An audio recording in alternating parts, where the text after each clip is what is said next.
I'm a self-confessed sugar addict. When I understood the damage it was causing, I actively tried to improve my lifestyle, so I was avoiding saturated fats. I wasn't salting my meals. At this point, I became more unwell than ever previously, so I knew that wasn't working for me, and that's what led me down this path and journey. If you're not putting in the correct fuel, or the right amount, or the right ratio, then your car doesn't run the way that it should. These are two neighbouring tribes, one's carnivore, one's vegan. They're pretty much the same people. Now, the Maasai were far healthier, fitter, stronger. Taller as well. Taller. Yeah. On every metric, bar one, we're told to listen to our body. We can thrive living a carnivore, ketogenic lifestyle, but if we want to achieve incredible things, then we need to move outside the box.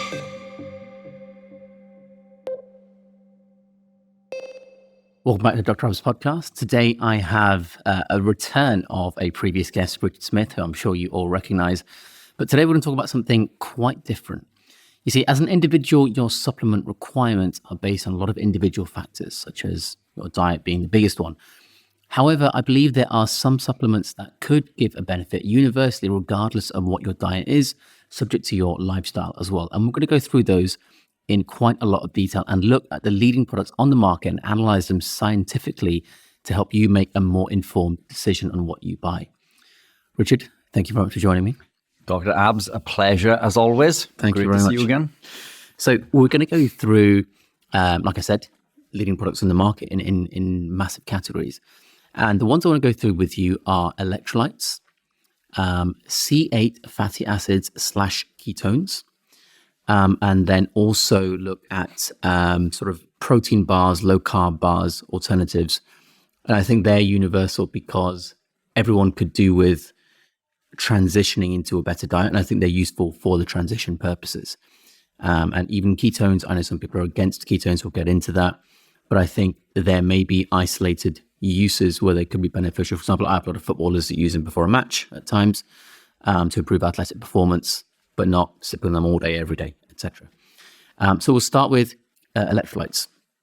So I think people will know what electrolytes are in terms of sodium, potassium, magnesium, etc. And you don't have to be an expert or know what each one individually does in the body because we'll be here forever. And people know already they're important.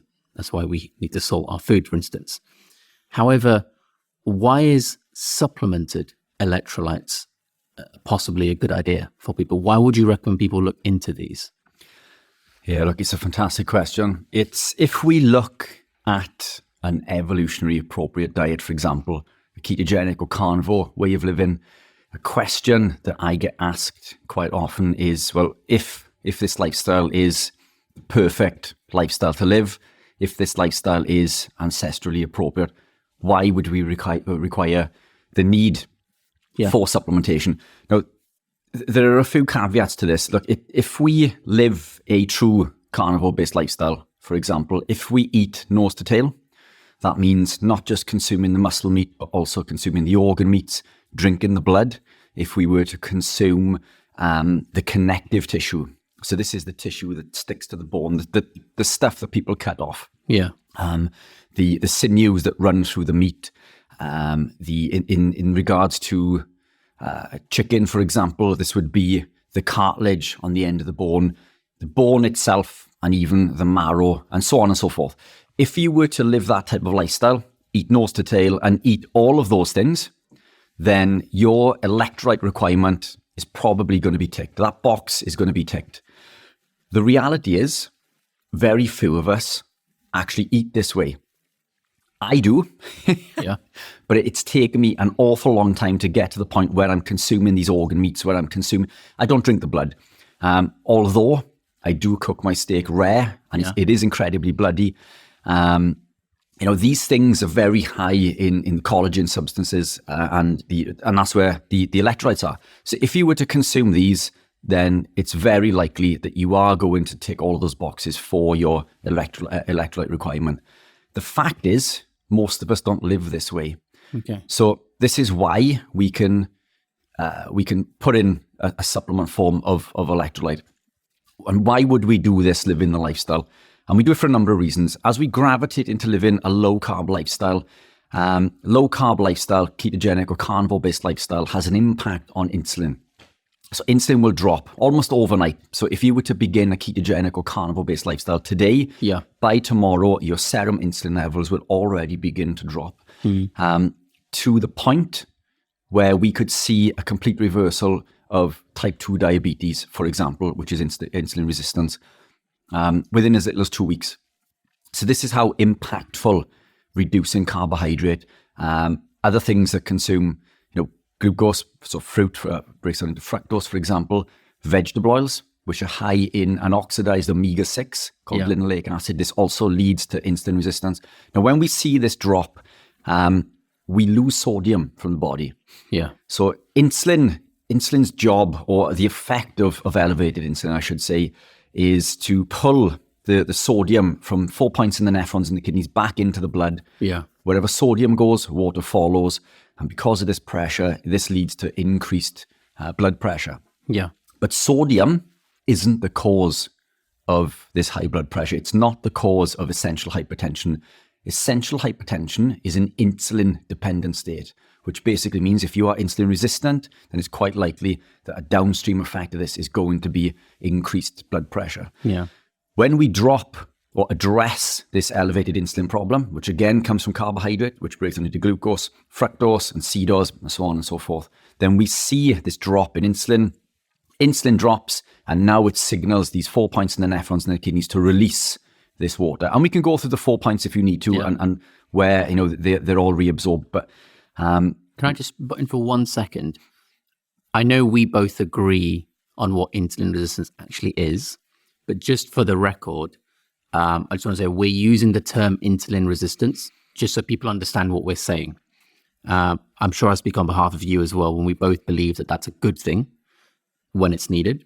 Yeah. But we're just using the phrase for understandability. So look, for full disclosure, insulin resistance doesn't really exist in the when we really get into the biology, but it's for the simplicity purposes of understanding. Yeah, it's a term that's widely used in regards to insulin resistance at the site of the muscle cell, for example.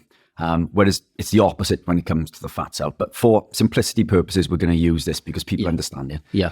And what this is, insulin resistance basically is the overconsumption of these compounds, which has led to a situation in which the pancreas can no longer release enough insulin to cope with the load of glucose that's in the blood.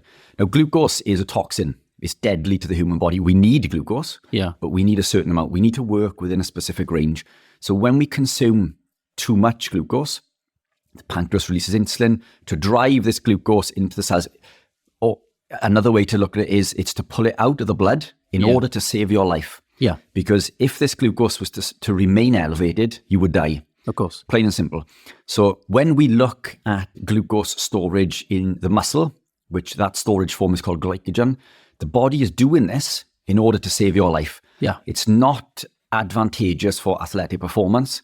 And again, we can get into this whole myth about filling glycogen stores and carb loading is a fallacy. But look, we can get into this as we go, if you like. But this is the action of insulin. So we blame insulin. We think of insulin as being the demon. Yeah. But insulin isn't the bad guy. Insulin is just doing its job because of something else that you and I are doing. Yeah. Which is this overconsumption, this excessive consumption of glucose and vegetable oils and other compounds. And again, this isn't to say that glucose is evil either. Yeah. We do need glucose. There are certain cells in the body that require glucose. The erythrocytes, for example, red blood cells, they require glucose because they do not have mitochondria, and only mitochondria can use ketones for energy. The glutaminergic neurotransmitters in the brain, for example. So we do need glucose.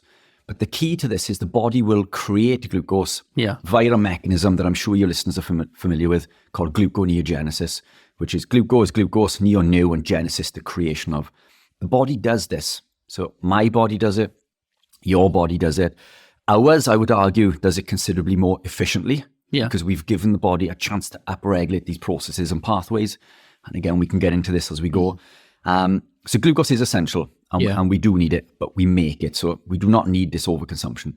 So in short, when we gravitate into a low carb lifestyle, a ketogenic or a carnivore-based lifestyle, insulin drops. Yeah. So now it's no longer pulling the sodium from the 4 points, at least in the quantities that it was prior. Yeah. This means that sodium drops. Yeah. And this isn't a good thing Yeah. So insulin is like, when you're going to a concert or something, there's these marshals that get everyone to follow the right cue and get into the right place. Insulin is like that for sodium to get into the right place. And that's why electrolytes can be problematic when there's less marshals putting it into the right place. Is that what you're saying? Yeah. Your analogies are always super simplistic and I think they're incredible. There was one that you mentioned recently in regards to insulin resistance. Yeah, they're golden. Thank they're you. Absolutely golden. You can steal that one. Yeah. And I will. So look, no, yeah, you're completely right. And look, it's as this insulin drops, the body's releasing this sodium. Sodium is essential. We're told to fear sodium. We're told to consume around 1,500 milligrams per day. I would argue that this is detrimental. Yeah. Or is that 1,500, just double check, is that like the government recommended daily intake or something? So do you know, as far as government RDAs go, I'm not up to date. I don't pay attention to them anymore. No, neither do I. That's fine. I do. And the reason for this is that they don't mean anything to me. Yeah. Because the body is incredibly intuitive. Yeah. And a number that somebody tells you to consume doesn't mean anything. Yeah. The body is intelligent. And we need certain compounds to function, and we can get into why we need electrolytes also. But there's a study that came out a number of years ago, but it covered over 100,000 participants over 17 countries, and it looked at sodium excretion. Okay. So they measured sodium excretion. So this isn't the sodium that was consumed, it's sodium that was excreted from the body.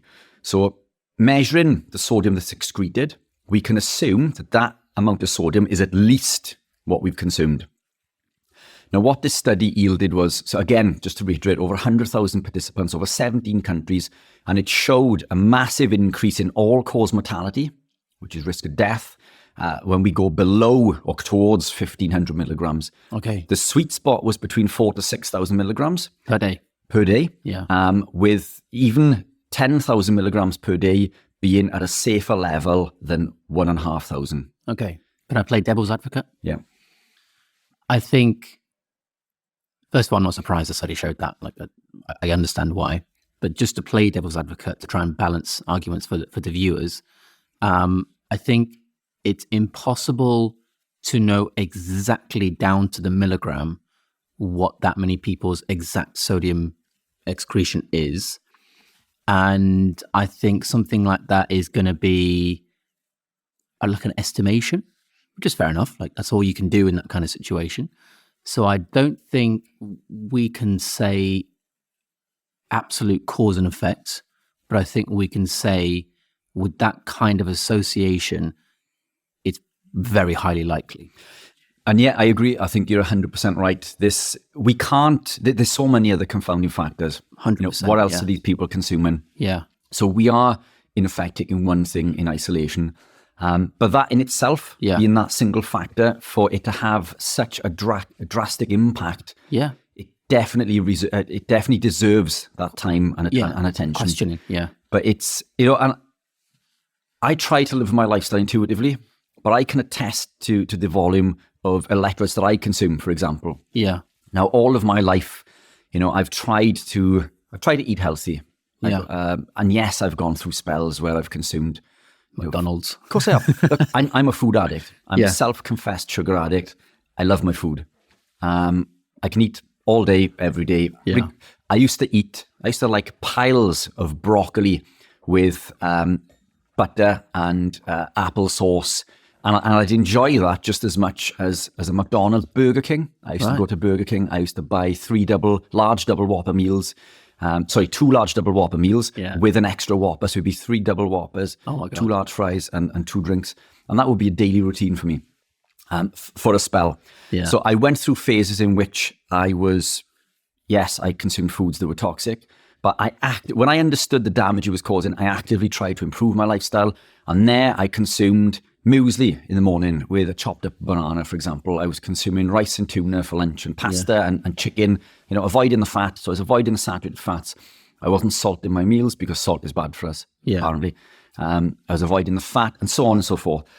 But at this point, I became more unwell than ever previously. So I knew that wasn't working for me. And that's what led me down this path and journey. And I'm sure the listeners have heard me talk about my journey before. So we won't get into that today. But what I do now, I salt my meals intuitively.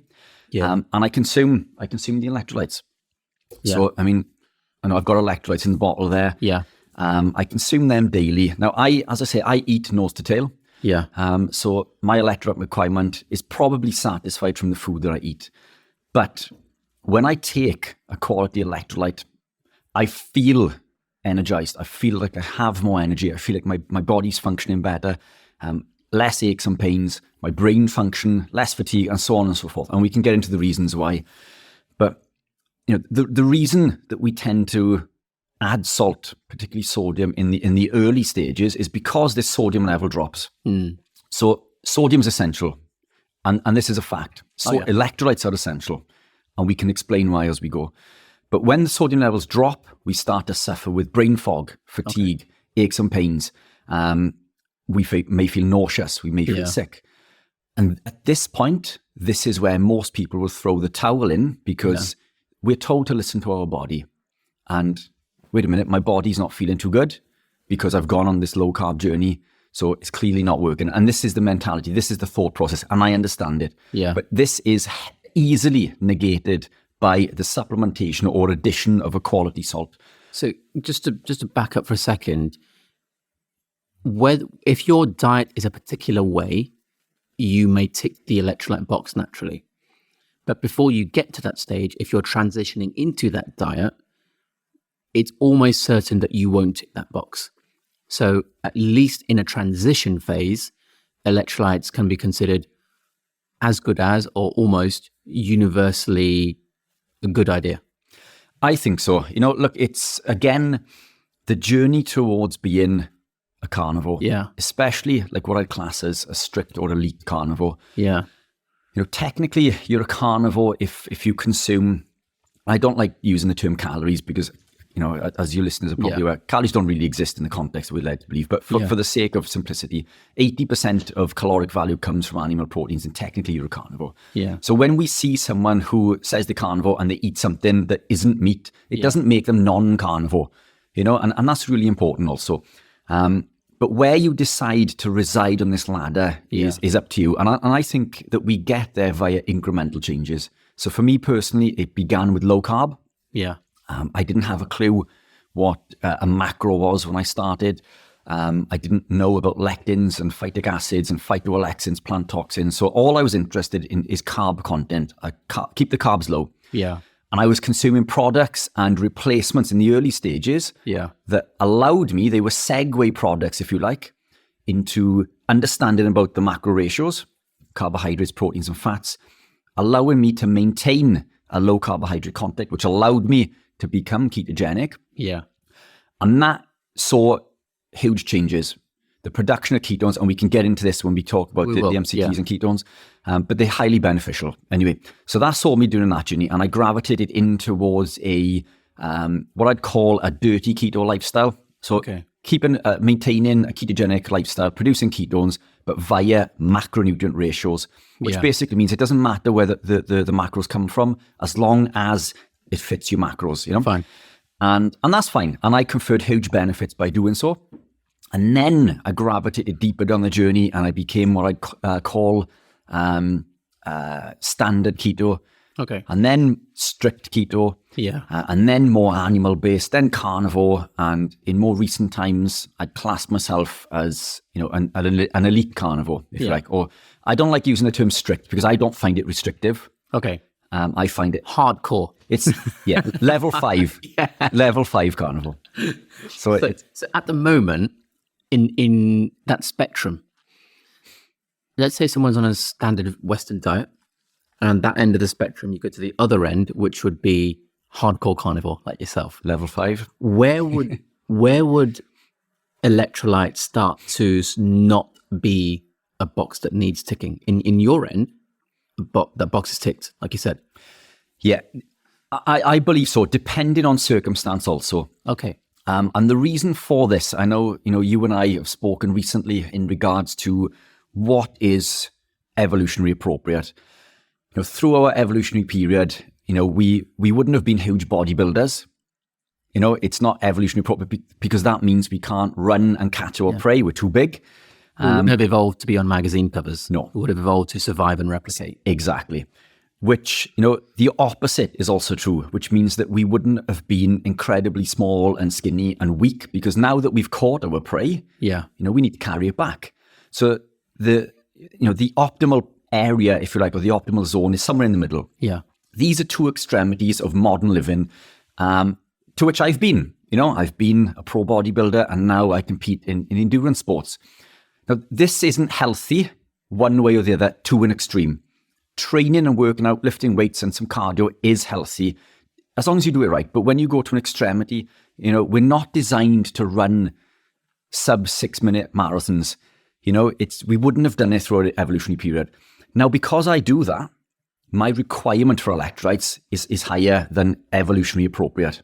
Yeah. Therefore, I need additional electrolytes. So I take electrolytes. I needed more electrolytes when I was lifting weights. Yeah. So if you are the type of carnivore who is sedentary, office job, walking but not super active, then you can tick all of those boxes comfortably through eating nose to tail and consuming the connective tissue and the knuckles. But the fact is, most people don't want to do this. Yeah. Now, it's not to say that you can't achieve the correct mineral ratio just by eating meat, and we can get into what this ratio is as we go along also. Yeah. But I think the more that you start to push outside the box, the higher the requirement. And to put it in context, our good friend, Dr. Anthony Chaffee, doesn't use electrolytes. Yeah. But now he's not super active. He's no longer a professional athlete. I speak to Anthony regularly. He doesn't train as often as he used to. Therefore, his requirement for additional electrolytes is a lot lower. Okay. Now, if we compare this to Dr. Sean Baker, for example, Dr. Sean Baker has said a number of times, during his lives on Instagram and so on, that he does consume electrolytes because his requirement is higher. So it is very much an individual thing. Sure. So it's not just about the diet and whether you're in a transition to a diet. It's also about what you're doing in your general lifestyle that determines whether or not electrolyte products are required. Yeah, I agree. And in terms of what you naturally find in the meat, like you just said, could you talk to us about, if you're just eating the muscle meat, as that probably describes most people, I think it's fair to say, what is it that you're getting in that from an electrolyte perspective? And why is that not quite enough in certain circumstances, like you just mentioned? Brilliant question. So we're told to preference sodium. Now, within our community, it's always sodium, and sodium is good. We do need sodium. I make no bones about that. Yeah. Was that a pun? So, yeah, indeed. I wish I'd thought of that before I said it. No pun intended. But look, if we look at the macronutrient ratio, the electrolyte ratio, it predominates potassium. So potassium, as far as a ratio goes, is about 4 times higher than sodium. Yet we're told to preference sodium. Then below sodium, it drops right down to magnesium and calcium, which are pretty much on an even keel. So generally, if you look at beef or lamb or any general animal protein, muscle meat, this is the ratio that you will see. Now, let me just go through that again. So you got potassium at the top, and that's 4 times more than the sodium. Yeah. And then underneath that, in the same level, calcium and magnesium. Yes. And this is what, on average, depending on the animal and what soil it was fed on and everything in the grass, that's an average across just animals in general. Yeah, I believe so. So in regards to my research, that's what I believe. And it's pretty close across the board, minus 2 things in nature. Okay. Milk and eggs. Now, if we take a step back and think, what are milk and eggs for? When an egg gives, it gives life. Sure. So it's high in calcium. Yeah. Now, the reason for this is the newborn needs a lot of calcium to build its skeletal frame. So it needs the calcium. Now, once it's built, for example, or, it's born, then it feeds on mother's breast milk, which contains all of the other nutrients.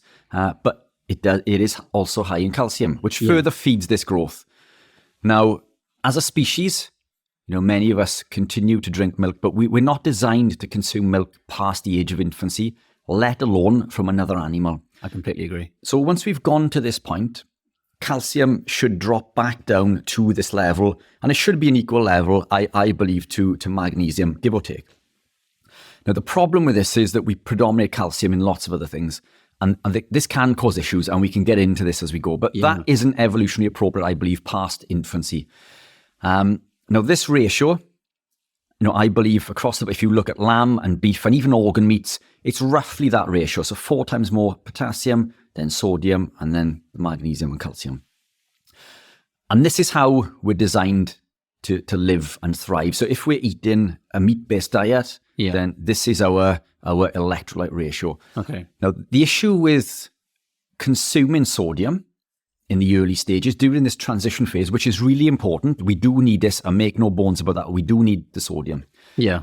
Now, the problem with this is that sodium can deplete potassium. What do you mean by that? So it doesn't directly deplete potassium, but it has an effect on magnesium. Okay. And magnesium, when that drops, it affects the reabsorption in the kidneys of the potassium. So it inadvertently reduces the potassium. So if we consume too much sodium, now the potassium drops. Okay. But potassium in terms of the level in the blood, in the cells. Yeah. Okay. If we also consume too much calcium, this can directly compete with magnesium, which is incredibly important also. Now, if we increase the calcium and this affects the magnesium, well, we've got a problem there. Magnesium is super important for the body. It's not just an electrolyte. It has an impact on longevity. I'm sure you can get into this. It's a genoprotective effect. So it's at the site of the chromosomes in regards to how the cells divide. So it has super important. It's massive. It's absolutely. I think it's responsible for over 300 biochemical reactions. It's so much more than an electrolyte.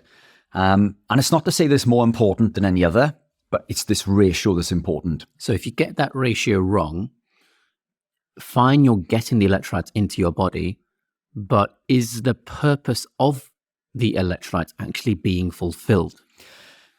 And that's the key, right? To find a good product. Key. And I don't think so. I think it's supplementation of an electrolyte in the raw form, I think will be more beneficial than not consuming any to a degree. But once we consume too much, it has an inverse effect on these ratios.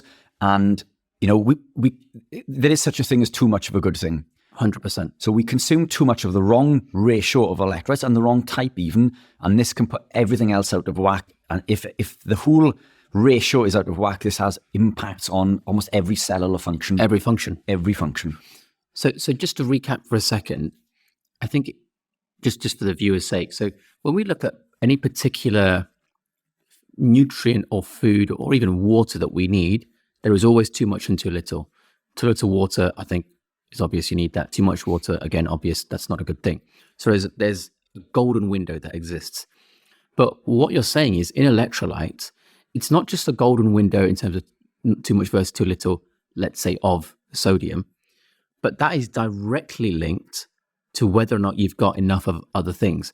So it's a golden window that contains multiple windows within it. And you have to get all of them within their individual golden windows for the whole thing to be in the golden range. Is that fair to say? Yeah, I agree. Okay. Yeah. And then what about so we've got these 4 main ones: sodium, potassium, calcium, magnesium. What about other electrolytes that are sometimes talked about, like, for example, chloride, and other ones that you might see in other supplements? Would you say that then you don't really have to worry about those?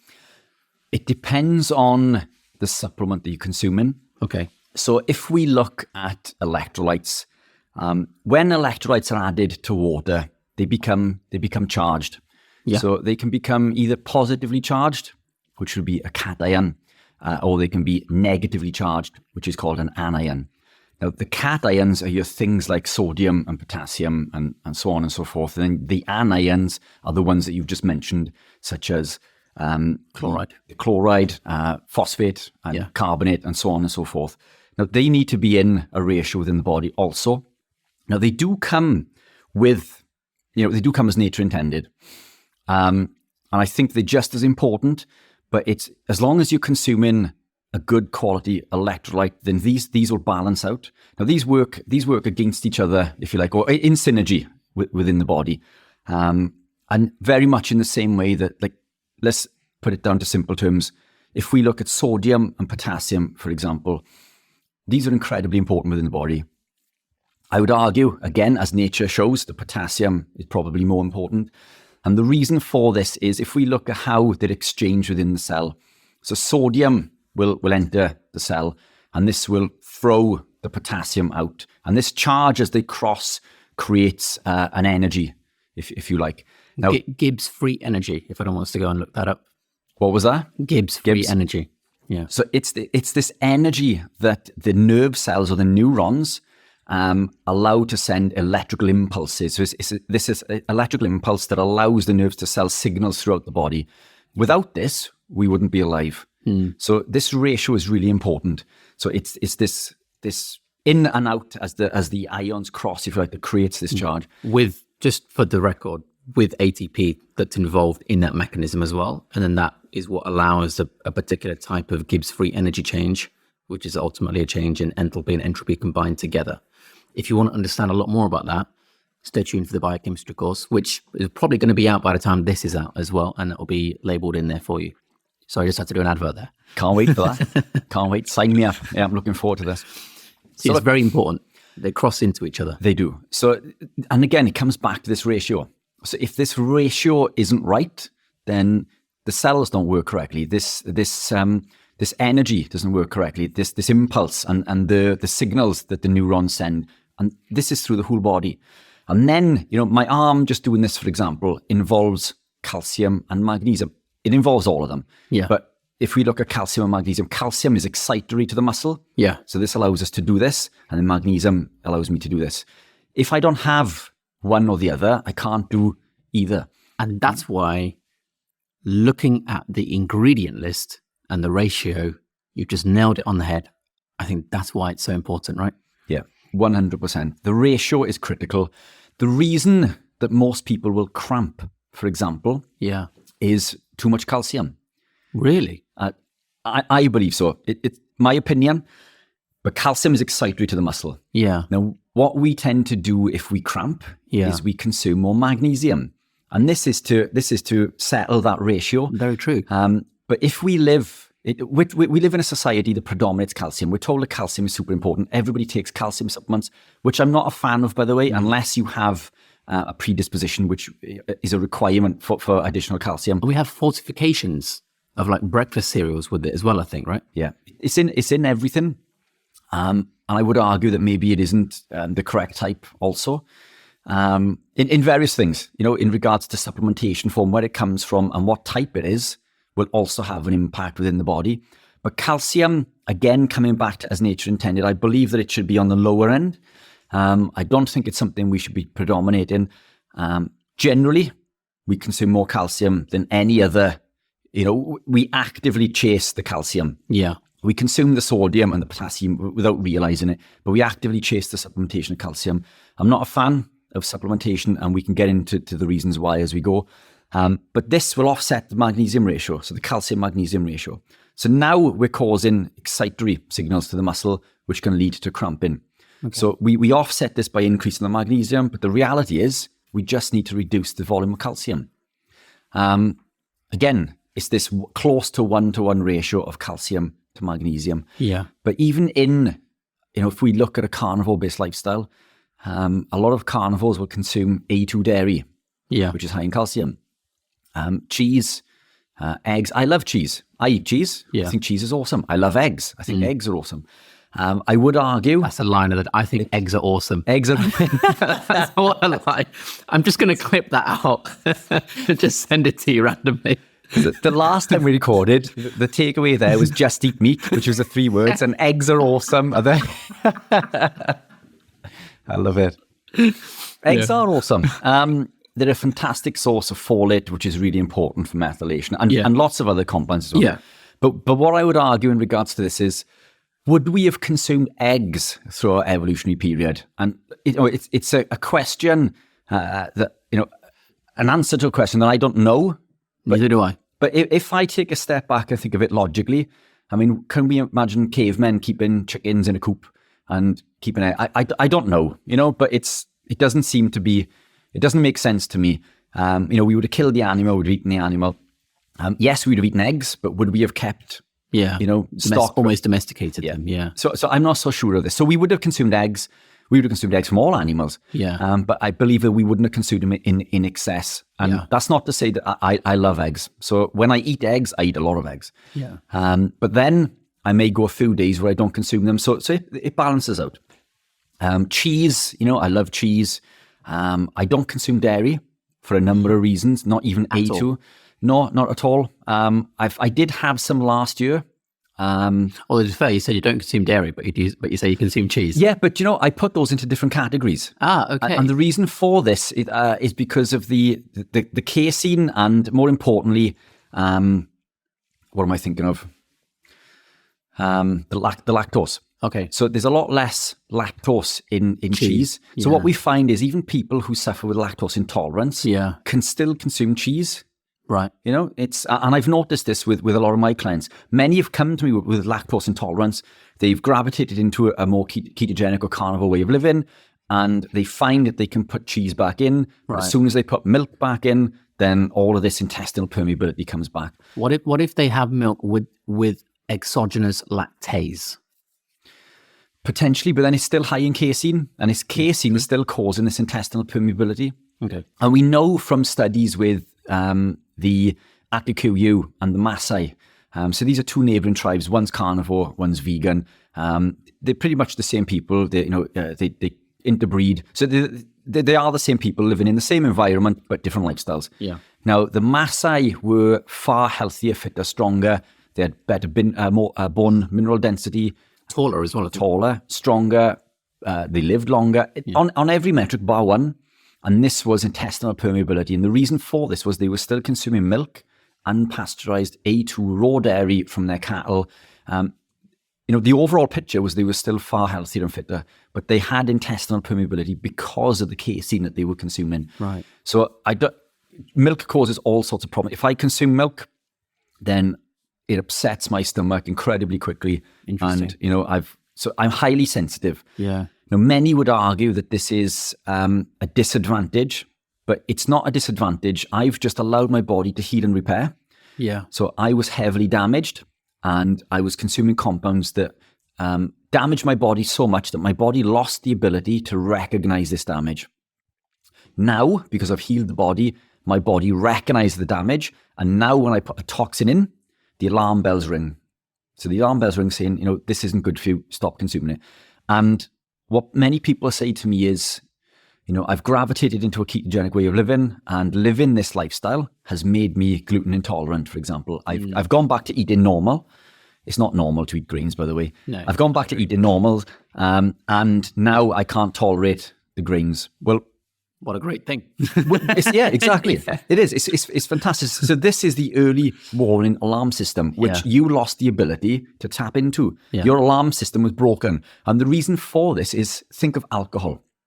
First time you consume a beer or a glass of wine, you feel a little tipsy. It affects you a lot. Next time you can consume 2 bottles of beer or 2 glasses of wine.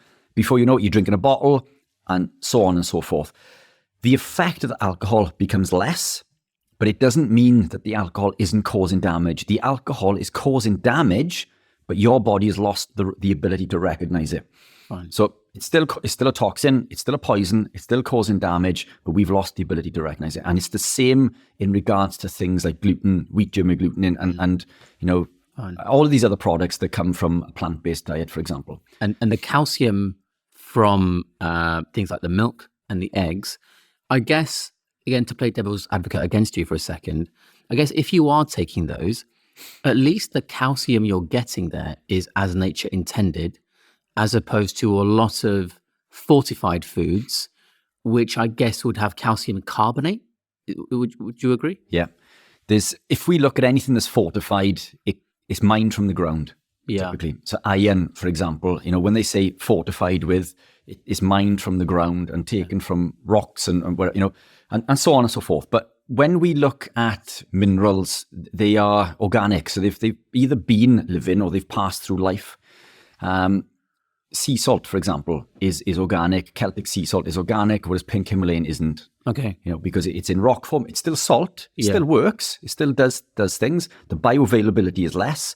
But because it's organic, because it's either gone through a living being or it has been a living being, it's organic. Okay. And that's the difference. So you personally feel Celtic sea salt is much better than pink Himalayan for those reasons? Yes. Interesting. I mean, I do use Celtic sea salt.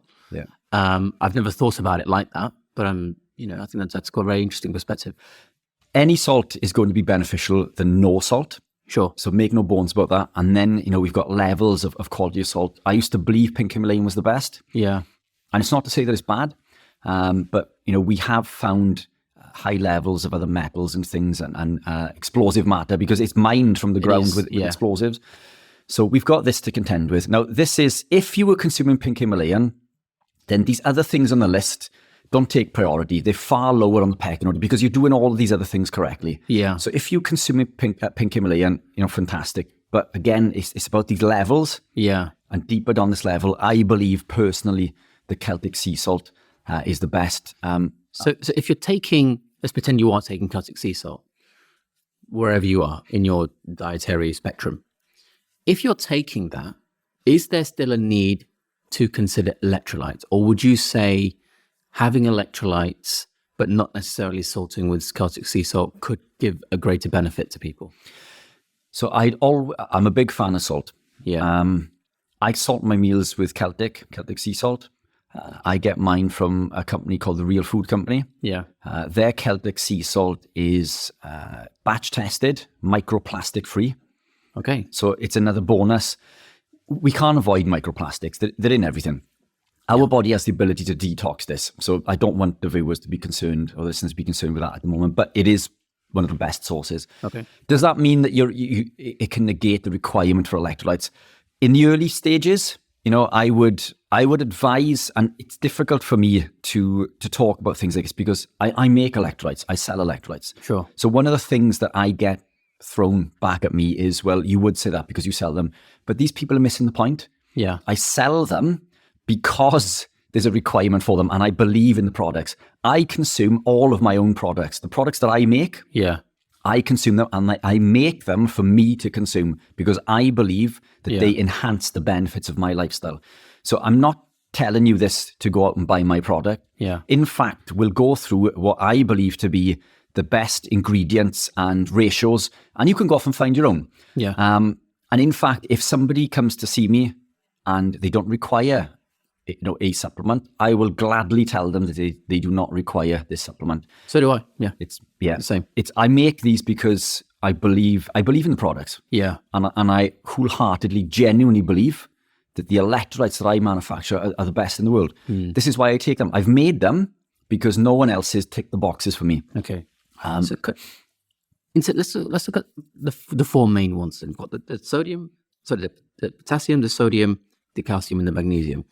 Are you saying that in the ideal electrolyte product, ideal I know is a difficult word to use because everyone's individual, but on the whole, for the average person, etc., the electrolyte product doesn't really need other electrolytes apart from those four?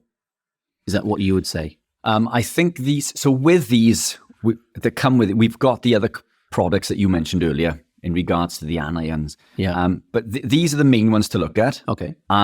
I personally do not add any calcium to mine. Okay. Therefore, mine contain potassium, sodium, and magnesium. Okay. Again, I'm not a fan of calcium. I would generally tell people to avoid calcium in supplement form for a number of reasons, unless you have a requirement. There are people that need additional calcium. Sure. So sodium, potassium, and magnesium, ideally in there. And just to not put words in your mouth, so please tell me if I've misquoted you, but you believe that calcium is not essential in a good electrolyte product based on the fact that we get it in so many other sources now through our diet anyway, so we're not necessarily depleted in it. So to have it in an electrolyte product is not really worth it because we've already got it, and also it will deplete the absorption of the magnesium. Was it? I agree. Okay. And by depleting the magnesium, it's also going to affect the potassium. So now everything is out of whack. Okay. If we look at a carnivore-based lifestyle, or any lifestyle for that matter, an egg contains around 24, 25 milligrams of calcium. I can comfortably have 4 of those. Suddenly now you're up to 100. Yeah.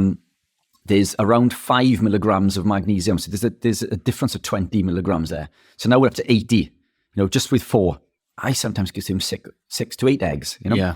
If we're consuming dairy, cheese, or anything else, now the calcium is through the roof and the magnesium. So this ratio is out. Yeah. Now, make no bones about this. Calcium is essential. Yeah. And I'm not saying, we don't need, we need calcium in the body. It's one of 6 elements that makes up 99% of the cells in the human body. It's essential and we need it. But the amount we need is a lot lower than people are led to believe. So would you say then, if you're going to take electrolytes, let's say you have an electrolyte product, and I've got some here that I want you to analyze for me. Let's say the electrolyte product has potassium, sodium, and magnesium, and you're taking it in, with some water, you're having that. But then if you have that near a meal, which may have an egg in there, are you saying that someone doing that is actually reducing the efficacy of the electrolyte drink if they're having it with a meal with, say, eggs or cheese? Yes. But that said, look, we can really get into timings. I think that's level 5. Okay. I mean, I think we're talking, and I'll give you an example. Collagen, for example, is something that I try not to consume around meal times. Okay. I eat the collagen within the animal. Yeah. But if I supplement with a collagen supplement, I try to consume it away from the other proteins because these proteins will compete for absorption. So timings are important, but I drink the electrolytes throughout the day. Yeah. So I've had some this morning. I've got some in there.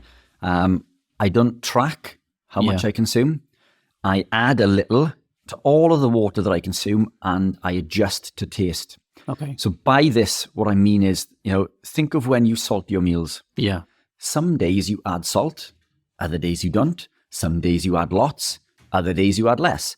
You do this without thinking because your body knows that it needs it. I do this with the electrolytes. I drink it throughout the day and I intuitively add more or less depending on my requirement. But coming back to the original question, I think the electrolyte supplementation is super important in the early stages because we need to offset. Now that we're consuming lots of sodium, because sodium's dropped, too much sodium, again, through this mechanism we mentioned earlier, can deplete the potassium, which can lead to hypokalemia, which isn't a good thing. This can have an impact also on other things like oxalate dumping, or oxalate detox, and we can get into this as we go. Mm-hmm. But there are lots of things that are multifactorial, if you like, in regards to the ratios and how much maybe that we should consume. Fine. And I want to touch on the 3 main ones then, in terms of what you're looking for in a product: potassium, sodium, and magnesium. Let's start with potassium. Could you talk to me about what the most common forms of potassium are? And I'm asking this because viewers may not realize, but you can't just put pure potassium in, can you? No. And in fact, if you just drop potassium into water, you probably get an explosion. So you have to attach it to something and then go from there. Just like sodium is attached to chloride to make table salt. What kind of forms can potassium be found in? So there's potassium chloride, potassium citrate. Chloride is, I think, probably the most common, right? Yeah. Citrate is what I preference. Okay. And why is that? So the reason for the citrate is citrate has a high affinity to oxalate. So when we gravitate into a ketogenic way of living, we tend to consume the ketogenic foods. This contains things like spinach, turmeric, black pepper. Spinach is high in oxalates. Black pepper, because we're seasoning our meals, also blocks the body's ability to detox these oxalates. The turmeric we think is good for us because it's meant to be anti-inflammatory. Again, we can get into this if you like, but we consume lots of oxalate. Even before this way of living, if we've lived a vegetable-based lifestyle, or what we think is a vegetable-based lifestyle. Sorry. I know what you mean. Yeah, go on. Well, I don't want to say vegan or vegetarian, but it's... Yeah, I mean, lots of us believe that vegetables are beneficial. Yeah, of course. We're brought up that way, right? Yeah. But they're not. They're really not. And we can get into this again if you like as to why. But look, vegetables come with certain compounds that are not good for the body. Yeah. And oxalate being one of them. So if we've had this lifetime of consuming healthy foods, then we've built up oxalate. So remember earlier we said about the insulin pulling glucose out of the blood to save your life? Yeah. Well, the body does this with oxalate. It takes oxalate out of the blood to save your life. So it stores it in tissues like muscle tissue and joints. And this is what can lead to joint pains. Yeah. So when many people come to see me with arthritic pains, more often it's oxalate buildup within the joints. When you remove the oxalate, quite often these pains go away. 75% of kidney stones are caused by oxalate buildup from the foods that we eat. So they bind to calcium. So when we gravitate into this way of living, these oxalates can detox, if you like, and they're released from the tissues and now they're in the blood, but we don't want them in there. Yeah. So we want to bind them to something. So we can bind them to calcium. Yeah. So calcium has a high affinity to oxalate, or we can bind it to potassium. Yeah. But in regards to potassium, it needs to be in a citrate form. So citrate is the one that has the highest affinity to bind to the oxalate. So this is why I preference citrate, and citrate is highly bioavailable also. Can I just clarify something? We had the potassium citrate. Now, when it's ingested, it will actually ionize, and we'll get K+, which is the potassium, and then we get the citrate separately. And then you get the hydrate shells and everything around. But is it the potassium or is it the citrate that binds to the oxalate? It's the citrate. The citrate form. And that's why it has to be potassium citrate, yes, to give that benefit. It's the citrate. So if we look at people who speak about oxalate dumping, oxalate detox, they will preference calcium because it has a high affinity to oxalate. Now, I would argue that it is more beneficial to use a potassium citrate. One, we're already aware that we need potassium. We've established that the requirement for potassium is high. We're already consuming lots of sodium, which is further depleting this potassium.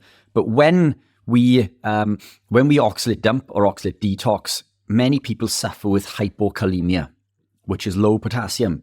So why are we putting in calcium, which affects magnesium, which affects the reabsorption of the potassium, further lowering the potassium? Yes, it can offset in one way by binding to the oxalate, but surely if hypokalemia is the problem, low potassium, then why don't we use potassium? So hence the reason potassium citrate. Gotcha. So the citrate does this, and the potassium is replaced. And this balances all of the other electrolytes. Okay. By putting calcium, it depletes magnesium, this depletes potassium, and everything, again, is out of whack. Okay. So this is why the ratio is important. And the form. And the form is really important. So sodium, let's look at that one then. In terms of form, I guess it's sodium chloride. There's not really anything else to worry about in that one. Magnesium, what would you say are the most common forms, or good forms, bad forms, or whatever way you want to take that question? So again, citrate is the one I've preferenced. Yeah. Citrate is highly bioavailable. Same reasons, I guess, as the potassium. It's the same reasons. It's a good form. It's cheap. Yeah. And that's we don't use it because it's cheap. But there is a cost element with this, because if we use more expensive ingredients, then suddenly we have to bump up the price of the product. And I believe that the cost of that product doesn't warrant certain ingredients when the ingredients that are put in will carry out this benefit. So we could use glycinate or gluconate. I was going to ask you about bisglycinate. Yeah. So fantastic forms. And we can use them, but they are considerably more expensive. Okay. But citrate is working on two different angles for me. One, we've got the citrate aspect in regards to the oxalate. Oxalate, yeah. It's highly bioavailable. It's way more bioavailable than oxide. Yeah. So oxide is a very low bioavailable form of magnesium. Okay. So personally, I would avoid oxide. Now, the thing with oxide is it can be in a supplement and it can look like there's lots of magnesium in there, but the bioavailability is around 4%. So the reality is you're not actually getting an awful lot of the magnesium that's in there. Fine. And many companies will use this as a sales ploy. So I could replace my magnesium with oxide. I could drop the price considerably, and I could still say that it has X amount of magnesium, and I'm perfectly allowed to make those claims and do those things. But the fact is, it's not bioavailable. It's a poor form of magnesium, so I do not use that. So try to avoid a magnesium oxide, at least in my opinion. So just to recap then, the point I want the viewers to get is which electrolytes are in there or not in there as well, in the case of calcium. What is the ratio between those? Because it has to be in a way that doesn't deplete other things. If there's too much of one thing, it affects another. What is the right form of all these things, and what benefit does that form give over another form? And what about the timing then? I know you mentioned timing previously. Is it even that important if you're taking it throughout the day anyway? So I always preference that we consume it throughout the day. Yeah. And the reason is that we're not spiking and crashing. So what many people do within our communities, they'll take a big serving. And again, these things do compete with other compounds and with each other. So I believe that it's better to consume throughout the day at a lower level. So you don't have to take lots of it. It's just maintaining this level, a stable level throughout the day. At least that's where I find that I benefit the most from. Okay. And in fact, when most people come to see me, clients, for example, many of these have electrolyte deficiencies without knowing. So some quick fixes for most people are to consume a quality electrolyte because, again, we mentioned about the neurons, energy. This is how we create energy. This is how we move our muscles. This is how we function with the brain. So people who come to see me who suffer with tired all the time, brain fog, fatigue, usually just drinking some electrolytes will perk them up. Okay. And it's not witchcraft. Yeah. You're giving your body the fuel that it needs, the ingredients that it needs to carry out the work required. Yeah. And if you're not putting in the correct fuel or the right amount or the right ratio, then your car doesn't run the way that it should. So throughout the day is your preference. So would you then recommend that people avoid it during meals, especially meals that may have like eggs or dairy in them? So look, I don't. Okay. And the reason for it is that I've just got into a habit of consuming. There would be an argument too because of the additional calcium and things, but again, we're getting into level 5 stuff. Okay. I think if we are actively consuming throughout the day, then you're always going to have a little bit of cross competition.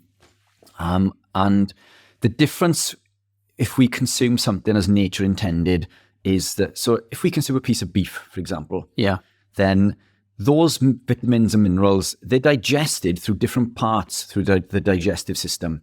So they don't just hit the stomach and then go into the gut and bang, bang, bang, all of these things magically happen. But that's what happens if we take a supplement form in regards to vitamins, for example. So if we take a supplement form of vitamins, many of these vitamins will compete. Yeah. So they prevented absorption at a high rate. But if we consume it from animal proteins, then these vitamins and minerals are digested and absorbed at the correct times throughout the day.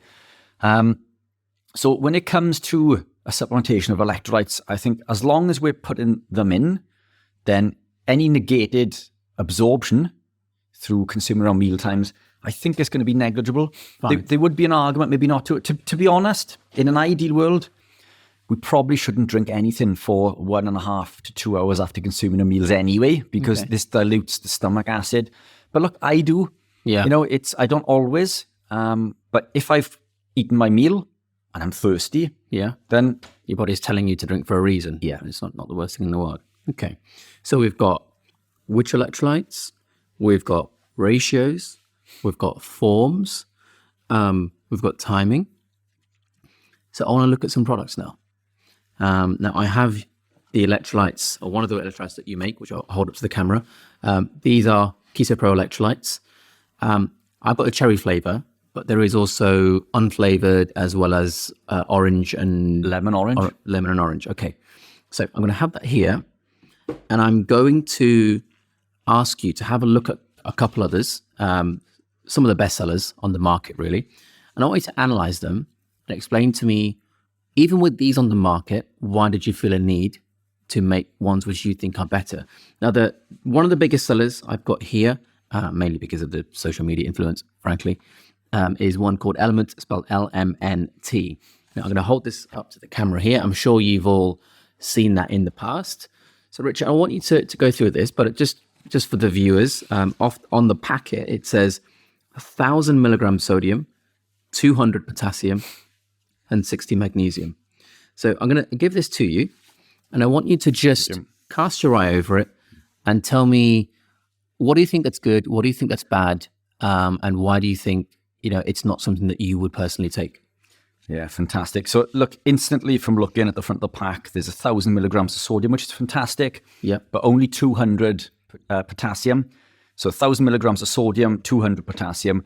That ratio, I personally believe, isn't good enough. Okay. What I would preference myself is a minimum of a 2-to-1 ratio of sodium to potassium, but ideally as close to 1-to-1 would be better. Potassium is in there, magnesium, fantastic. So if we have a look at some of the ingredients in there. So what have we got? Sodium chloride, citric acid, magnesium malate, which isn't as bioavailable as other forms. As say citric, for example. Yeah, such as citrate, for example. And then we've got potassium chloride. Again, it's not a citrate form. So again, I feel like we're losing the advantage of maybe the citrate. There's no citrate form in there from the magnesium or the potassium. So just to clarify, you're not saying that potassium chloride is a poor form. You're saying that you don't feel it's as beneficial, or you don't get the benefit of magnesium citrate on top of getting the potassium. I believe so. Okay. I believe so. And, if we look at lethal injection, for example, I'm sure it's potassium chloride that we give there, isn't it? Yeah. I think, double check that before potassium something. I can't remember the exact I think form. it might be potassium. Double check. Yeah. But I avoid the potassium chloride, for a number of reasons. The bioavailability, as well as it's not the citrate form. So I think there's added benefits to the citrate. So the biggest thing for me, is that there's no calcium, which is fantastic. Yeah. The magnesium per serving is probably okay, but providing you're taking a few of these throughout the day. Yeah. The amount of magnesium that I try to aim for is between 400 to 600 milligrams. We do get a lot of this from food also. In one scoop. It's through in one scoop, 60 milligrams in this, basically in one serving, but 400 to 600. Yet everyone's requirement is different, and this is very important depending on what you're doing. Yeah. But also, if you are consuming more calcium in your diet, then the requirement for magnesium would be higher. But the ratio just isn't right for me. First off. And the forms of the electrolytes are not brilliant. And what about the fine print that people often miss? What about any sort of other? It's always labeled as other ingredients or additional ingredients or something. Is there anything in there that stands out at all? So we've got, the natural flavors, which is something. What does that mean? So it can mean a number of things. It can mean that the flavors are natural. Yeah. It can also mean that they're synthetic. Okay. So it means that they may contain other compounds that they don't have to declare. Okay. So it's almost like a mask. It can be, but if you look at the label on mine says natural flavors, but mine are natural. So for example, the orange it's orange. Okay. And in the cherry berry, we use a fruit called, my goodness, it's a strawberry cherry. Okay. So it's a fruit called a strawberry cherry. Yeah. It doesn't taste a strawberry. Yeah. It doesn't taste a cherry. So this is why we haven't used it, and we've gone with cherry berry, because someone who likes strawberry isn't going to like it. Someone who likes cherries isn't going to like it. But there are very few things in nature that you can add naturally that don't require fake ingredients, shall we say. So this is why if you look at my products, they're always orange. Yeah. Because orange is an easy one. We can get this naturally. Right. Cherry berry is quite new. So, the cherry berry flavor for us, but it is natural. It comes from the cherry berry. Yeah. Other natural flavors and, Element have been on social recently for adding maltodextrin. Does it say maltodextrin on the ingredients anywhere? No, it doesn't. So what is it that they're hiding maltodextrin under in terms of labeling? So maltodextrin can cause, it's higher on the glycemic index than sugar. And as in terms of the ingredients? So I believe it's under the natural flavors. That's where it comes under. Yeah. Okay, so it is a sweetener at the end of the day. Yeah. And why is that one particularly an issue? Because it's more potent than sugar at affecting the glycemic index. So maltodextrin is, I may be wrong with this, but it may be 101 on the glycemic index, which is higher than sugar. Okay. So for people who are looking to live a low-carb ketogenic way of living, the reason they do this is to avoid the insulin spike. Yeah. And this is potentially what the maltodextrin can do. Would that affect the absorbability of any of the other ingredients, do you think? Yeah, I believe so. And it's even more so the fact that it's a processed compound. Okay. So it's not something that exists in nature per se. So it's just not even natural. I mean, they've got no dodgy ingredients written in. But think what you will. I I didn't know that you were going to hand me this. I haven't come on the show to put on it, to put on anyone's product. I'm not about putting anyone's product on. Yeah. I don't need to put other people's product down because I believe genuinely in the heart of hearts that mine is superior. All I'm doing is looking through this and breaking it down because you've asked me to. Yeah. Fine. So I'm not personally saying, that this is a bad product. It's not one that I would use. Okay. And this is the reason that I've created my own, because I believe that this isn't right for me. So I've got another one for you here, and I'll hold this up to the camera. I'm sure a lot of you have seen this before. This is Dr. Berg's electrolyte powder. This is, at least on Amazon, one of the highest selling ones. Well, it's on UK Amazon anyway. So I've got this one for you, and I've got a picture of the supplement facts panel that you can see on camera there. And I want you to just have a look at this one as well, and just give me your thoughts on that one. And again, say, what do you like about it? What do you don't like about it? And why would you continue to use the one that you've made over that? Fantastic. Okay. Okay. So first off the bat, it contains calcium. Okay. So magnesium depletion. So magnesium depletion. And yes, the magnesium is higher. Yeah. But how much is there in the terms of the ratio and weight of calcium magnesium? So the magnesium is 120 milligrams, which is a good serving to the 75. So at least Dr. Berg or whoever has formulated this, I don't know if Dr. Berg has formulated himself. Neither do I. But it's at least they've got the right idea with the higher magnesium, which is fantastic. But I do believe that if we are consuming even a standard diet, that there's no requirement for that additional calcium. I wouldn't consume this already. And again, there are requirements for calcium. Yeah. I add calcium to one of my products, and there's a reason for this, and we can get into this as we go. But in regards to an electrolyte formula, I don't believe that should be in there. We've got 1,000 milligrams of potassium, which is fantastic, but we only have 40 milligrams of sodium. So if you saw 1,000 milligrams of potassium, what number or range of numbers would you like to see on the sodium? So again, think of ratio. These numbers don't really mean an awful lot. It's the relative numbers. It's the relative numbers. Yeah. So for me, what I'd like to see is closer to a 1-to-1 ratio.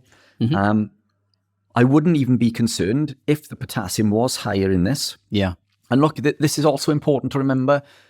Earlier in the conversation, you heard me mention that potassium is higher in nature. So why don't we have this 4-to-1 ratio in electrolytes?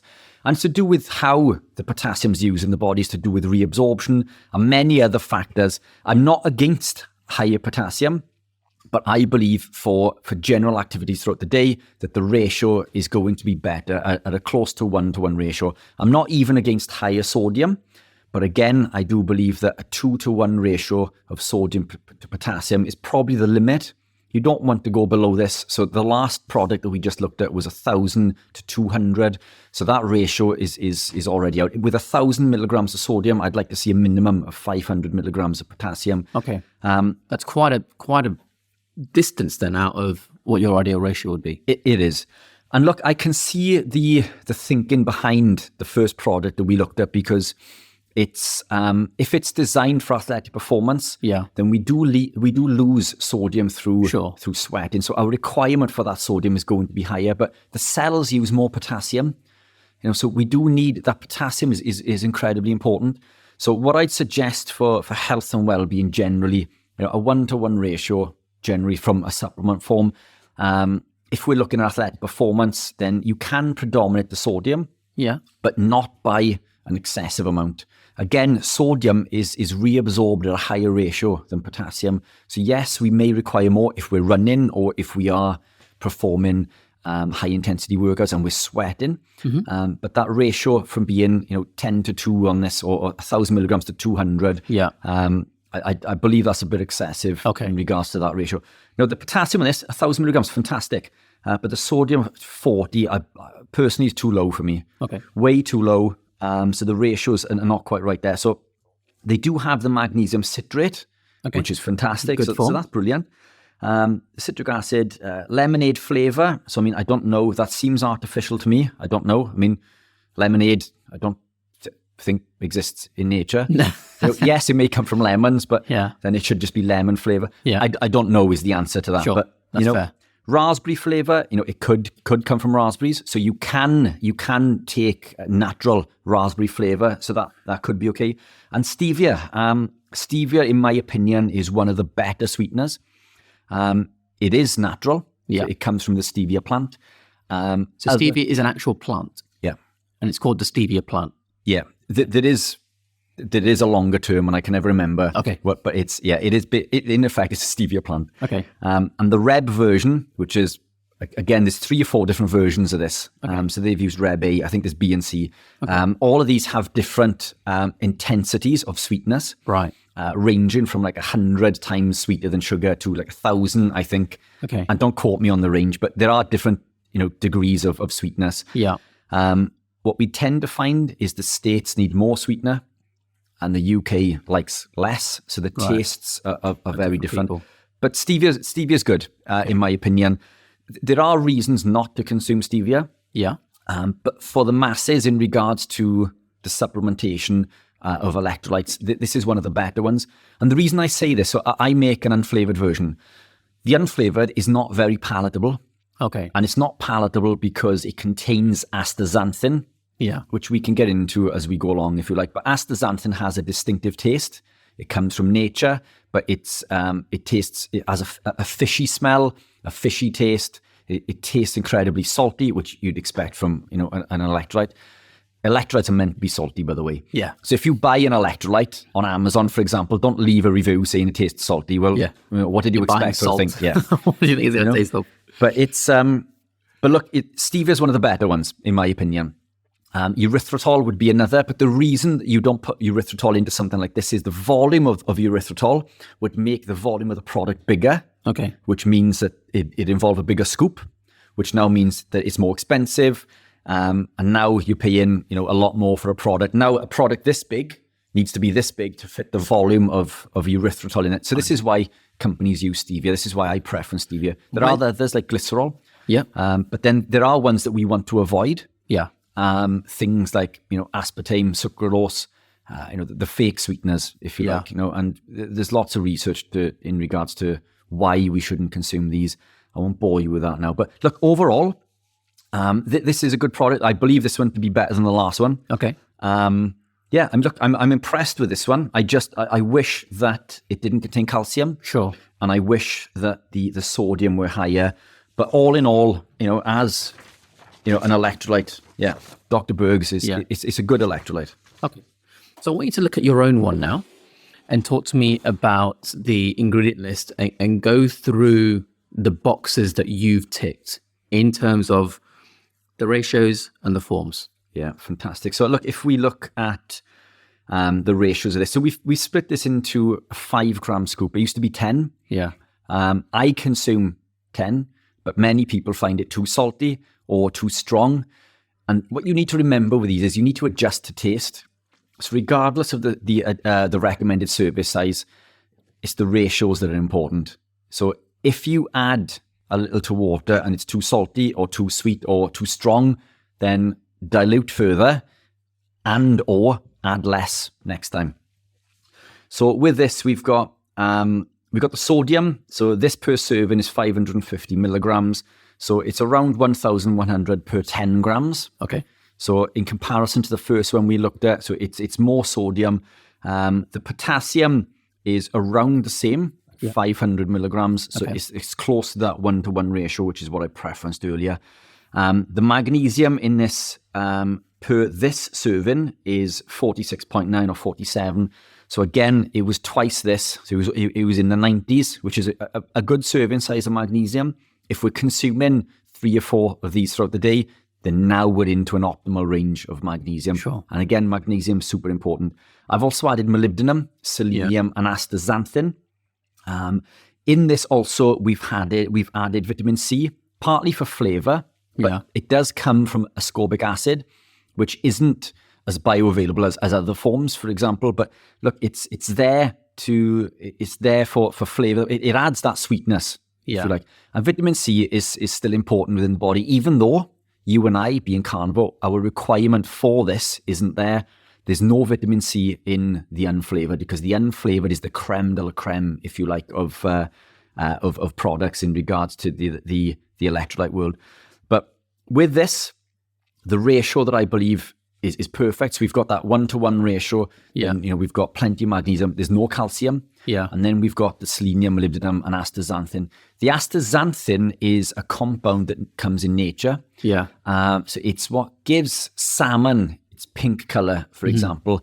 And in regards to antioxidants, it's the only antioxidant that I know of that comes from a food compound, other than things like vitamin E and vitamin C and melatonin that we produce in the body, and glutathione. So as far as compound that we consume, this is a true antioxidant.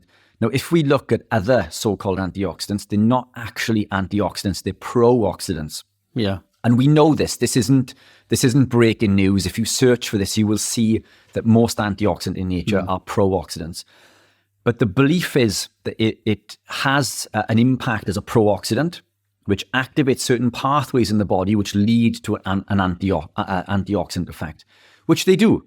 So if we put a pro-oxidant in, a poison, for example, then it activates a pathway called the NRF2 pathway, and this will activate glutathione, because glutathione now needs to conjugate to this toxin to remove it from the body through a process called glucuronidation, which happens through phase 2 detoxification in the liver, which black pepper blocks, by the way. Black pepper or piperine blocks phase 2 detoxification. It blocks glucuronyl transferase, or UDP glucuronyl transferase, which is the enzyme involved in this this process. Could I ask, what forms have you put your 3 major electrolytes in? Yeah, so we've got potassium citrate. Okay. So again, coming back to the citrate, we've got sea salt. Yeah. So sea salt, again, being natural and organic. Yeah. So we could have used a non-organic form, which we did in the early stages. Yeah. But there's an evolution of product. Now, Sure. The sea salt is a lot more expensive. Now, this is something new that we've added in because it's more beneficial. And is that the source of the sodium? Yes. Sea salt. Okay. Yeah. But look, it's sodium, again, sodium chloride is beneficial regardless of where it comes from. The product it's in the form of constant evolution. I'm constantly trying to make this a better product, but there's a lot of money involved with research development, changing the labels. Yeah. For example, these labels are bought in bulk. Yeah. Everything to do with the production is bought in bulk, so it takes time to adjust. So the sea salt is a new addition this year. Then we've got the citric acid and the malic acid, which are acid regulators, which is really important. The magnesium is a citrate form also. And again, for full disclosure, mine does say natural flavoring, but this is not maltodextrin. The natural flavoring, again, comes from those fruits that I mentioned earlier. Yeah. So they are genuinely natural flavors. And then we've got the bicarb in there and the stevia, along with the astaxanthin. And as we go a bit further down, the astaxanthin is a compound that comes from algae, for example. And then we've got beetroot for a colour. Yeah. Now, that doesn't need to be in there. Yeah. So and look, there's a reason for this. Many would argue, well, why have you put that in there? Why have you put these other things that maybe don't need to be in there? Now, what you need to remember is that you and I are strict carnivore. Yeah. You and I are happy to consume the unflavoured because we're not consuming a product for its taste. Yeah. We're consuming it for its efficacy. Now, you and I still consume this because I enjoy it. Yeah. But more often than not, I'll consume the unflavoured. But the unflavoured is disgusting. It doesn't. I'm an awesome salesman. Yeah. So like it's that is your advert. That's the advert. Electrolytes are disgusting. But look, for full disclosure, they're not nice taste. But yeah, that's honest. People will respect the honesty. Look, I'm honest. It's not for the mass market. Yeah. Now, what you need to remember is that I produce products for someone coming in, new entry to the market, low carb, all the way up to being carnivore. So this product is suitable for anyone coming in from the low carb aspect, the standard keto, the strict keto, all the way up to even a carnivore who isn't super strict in regards to not worrying about stevia, for example, and plant compounds. Now, this is level 5 stuff. There are very few people. Everyone claims to be carnivore and super strict. They're not. Like, I think Chafee is probably the most strict. He's I've the seen. strictest person I know on the planet. I just apologize, Anthony, if you're watching, because in one of my earlier videos, I once referred to you as Anthony Chaffee. But it is Chafee officially, isn't it? It is, and it's also Anthony. Oh, is it? Yes. I'm sorry if you're watching. I'm very sorry. I'm still getting it wrong. We've got to tag him in on that one. Yeah, true gentleman. I've got all the time in the world for I Anthony. love him. I really love him. He's someone who is, such as yourself, gives so much time for this. Look, people don't realize how much time, and I know we're short on time with this, but I will give you this. It's, it's time extensive. Yeah. It's cost expensive. You and I come into the studio today. It's incredibly costly. It's not cheap for us to just sit here. No. It does cost a lot of money. It's taken a long time. Yeah. And you've given this up for free in order to pass on, this advice. And I appreciate you. I appreciate you for being in the industry, imparting words of wisdom. I think you're one of the most knowledgeable people within this arena. But still a lot to learn. I'm sure we both would admit that. We're always learning. The more you learn, the more you realize there's left to learn. 100%. But in regards to who is in this arena, I believe that you're beyond most people within the arena.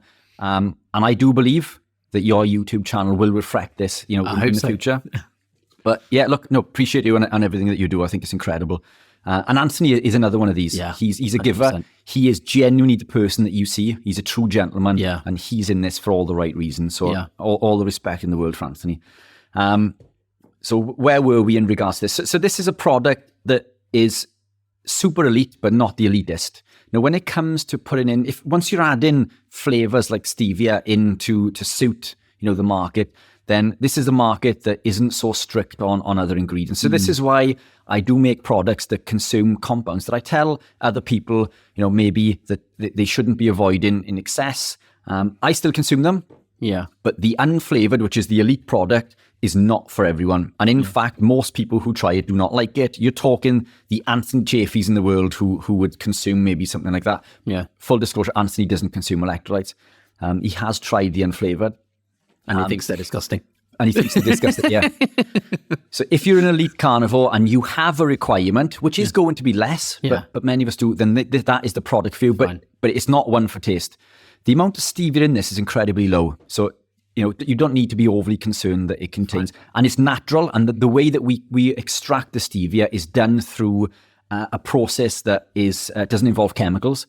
So it's a chemical-free extraction. So it's the healthiest way to put stevia in. And again, stevia is one of the best in my opinion. So that's why I've created this. I was recently slated on social for stocking products on my website because they contain ingredients that I tell people not to consume. Okay. We can Can you give us an example of one of those? So I did a podcast recently with Lee Corpus, Kent Carnivore. He was on this podcast before. Yeah. Tremendous guy, by the way. Big shout out to Lee. True gentleman. One of the nicest. Yeah. But that, you know what, that goes to show what people think of him. He is the guy in person as he comes across on camera, right? Yeah. Even more so, I think in person, he's a true gentleman. Yeah, I've got all the time in the world. So do I. Lee is, again, exactly who you see. And he's in this for the right reasons. Yeah. True gentleman, all the time in the world for Lee.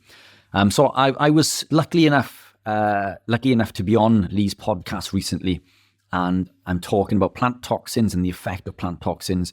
And then there's a comment on one of these videos, Richard's a fraud, he's a hypocrite, or words to that effect. Exactly what I thought when I saw you. Yeah. Many do. Because I sell breads and wraps on my low carb ketogenic website. Yet I tell people not to consume the ingredients within them. And I believe that. Yeah. Look, for optimal health, do not consume those products. Yeah. They contain ingredients that are not designed for optimal health. I sell these products. I could quite easily tell people to consume them because they're really beneficial. Yeah. And I can make lots of money off that. But I don't. I will tell someone not to consume a product if they do not need it. Now, you and I would not consume those bread and wraps. And the bread and wraps do contain ingredients that I would tell people to avoid. The fact of the matter is, someone new to the lifestyle who is into this is coming back to something I mentioned earlier, all they're looking at is the carb content. Yeah. So they're looking at the carb content. Now they've just found a bread and wrap which is low in carb. So that's a positive thing because again, carbohydrate is glucose. Glucose has an effect on insulin and again leads to this insulin resistance. Sure. So they're making the right choice. They're looking for low carb. Now, I used to stock a brand that made a very healthy version of a low carb keto bread, but it didn't taste like bread and wraps. I thought it was okay because I've tried these things. Now, these are products that I've used through my evolution in the early days. But they weren't brilliant and they were extortionately expensive because these ingredients are expensive. Sure. Now, to the lay person who's coming into this, who is just looking at carb content, they want bread that tastes at least close to being bread. Yeah. There has to be something in there to join that bridge the two. The bridge the two. Perfect. Yeah. And likewise with the wraps. Now, if we put the ingredients in that are healthier, that person is going to try it, think they're disgusting, and then they've just thrown in the towel. Their journey is now over before it's begun. Yeah. So these products are segue products, the gateway products. Now this person buys these products, they are making better choices, and I would way prefer them to see them consuming those products, those bread and wraps, than consuming breads and wraps that are in the supermarket. Because at least mine are far lower in lectins and wheat germ gluten, which is causing this intestinal permeability. There's a lot less lectins in my bread and wraps than there are in the ones that you see in the supermarket. So they are healthier. They're a healthier version in spite of the negative ingredients in there. So this is a positive change. So they make this change. Now they're on my mailing list. Yeah. Now I can send them emails with education pieces. Come and join my YouTube channel. Yeah. You're on my mail flow. Did you know this? Yeah. Did you know that? Blah, blah. So they follow me on Instagram. So now it gives me the ability to educate them. So it's multifactorial. One, it's got to taste close to the product they're looking to replace, and it needs to be cheaper. And unfortunately, that perfect replacement for bread and wraps with healthy ingredients, while being low carb, while being cost effective, currently doesn't exist. Yeah. At least from what I have seen. So this is the reason that I stock these other brands. It's the gateway products. Yes, if you want optimal health, you wouldn't consume bread and wraps. But the fact is 99% of the people new to this, they just want low carb and they want that replacement. And it is a positive replacement. This is a positive step. And I think the analogy is, I have patients who come to me for weight loss coaching and things like that. And I don't recommend for optimum health, people go out and run every day. If you're competing in that, fine, like it's fit for purpose. But if you're extremely obese and all you can do is walk, fine, go and do that. If then you do that, then you can jog, even though I say jogging is not ideal, because it's the best you can do, go and do it. And then if you do that and then you can learn to sprint and do interval training, go and do that. But even though I say jogging is not great for us, for multitude of reasons, I'm happy for them to do it as a step towards something else. And I think what you're saying is you got those other things because they're a step towards something else. It's a springboard. Yeah. And I think that's acceptable, perfectly reasonable. And look, and I think so, and I stand by them. And yes, they contain ingredients that I'm telling people actively and not to consume. But the fact is, unless the price is right and it tastes good, and as I say, and just to reiterate, those products that have cleaner ingredients that are price effective, they don't exist. Yeah. At least as far as I know. So they're a segue product. But now they're on my mailing list. Now we can educate. Now they're watching the YouTube channels, and we can get them into a stricter lifestyle. Perfect. And we can get them deeper down the journey. If that's all they ever do, better than a standard diet, this is still a positive. Yeah. Now they're on low carb, which is brilliant. And you're going to see so many benefits from this. Yeah. So look, I stand by the products. But yeah, I just think that message or comment was uncalled for. I did reply to it, but I haven't gone back. I don't want to get caught into a slangy match, but it's I stand by the products. I'm here to help anyone. Yeah. Whether they're vegan, vegetarian, whether they're low carb, keto, I don't care who you are. Yeah. If you want to make better choices, I will work with you through a multitude of ways. I do coaching, for example, as you know, consultations and so on. We've got a school group. Yeah. We've got the YouTube channel. As long as you're willing to make positive changes, I don't care who you are. I don't care what your diet's like. We will make those changes. Okay. And you will benefit from them. So I think let's move on to ketones and C8. And the reason for you guys, this is another thing that I wanted to consider in the list of things, supplements that can be helpful for a lot of people. I'm not going to say all, or possibly the majority of people in certain situations. At least C8 fatty acid, I think, can be a really, really fantastic supplement that people take. Ketones have specific uses, I think. And the reason I'm putting them together is, as you're about to find out, they can be very, very related, because C8, as I'm sure Richard is going to explain, can be converted into ketones if needed. So I think we didn't say what electrolytes were used for, really, because I think everyone knows we need sodium and potassium and things like that. But what is C8? And could you tell us why it's worth people thinking about taking it as a supplement if needed? Yeah, so C8 is caprylic acid. It's an MCT, a medium chain triglyceride, which exists in nature. So this is natural. This exists in animal compounds as well as things like coconut, for example. So to understand what an MCT is, let's look at an LCT, or a long chain fatty acid, a long chain triglyceride. So if we consume, or when we consume animal proteins, they contain predominantly longer chains.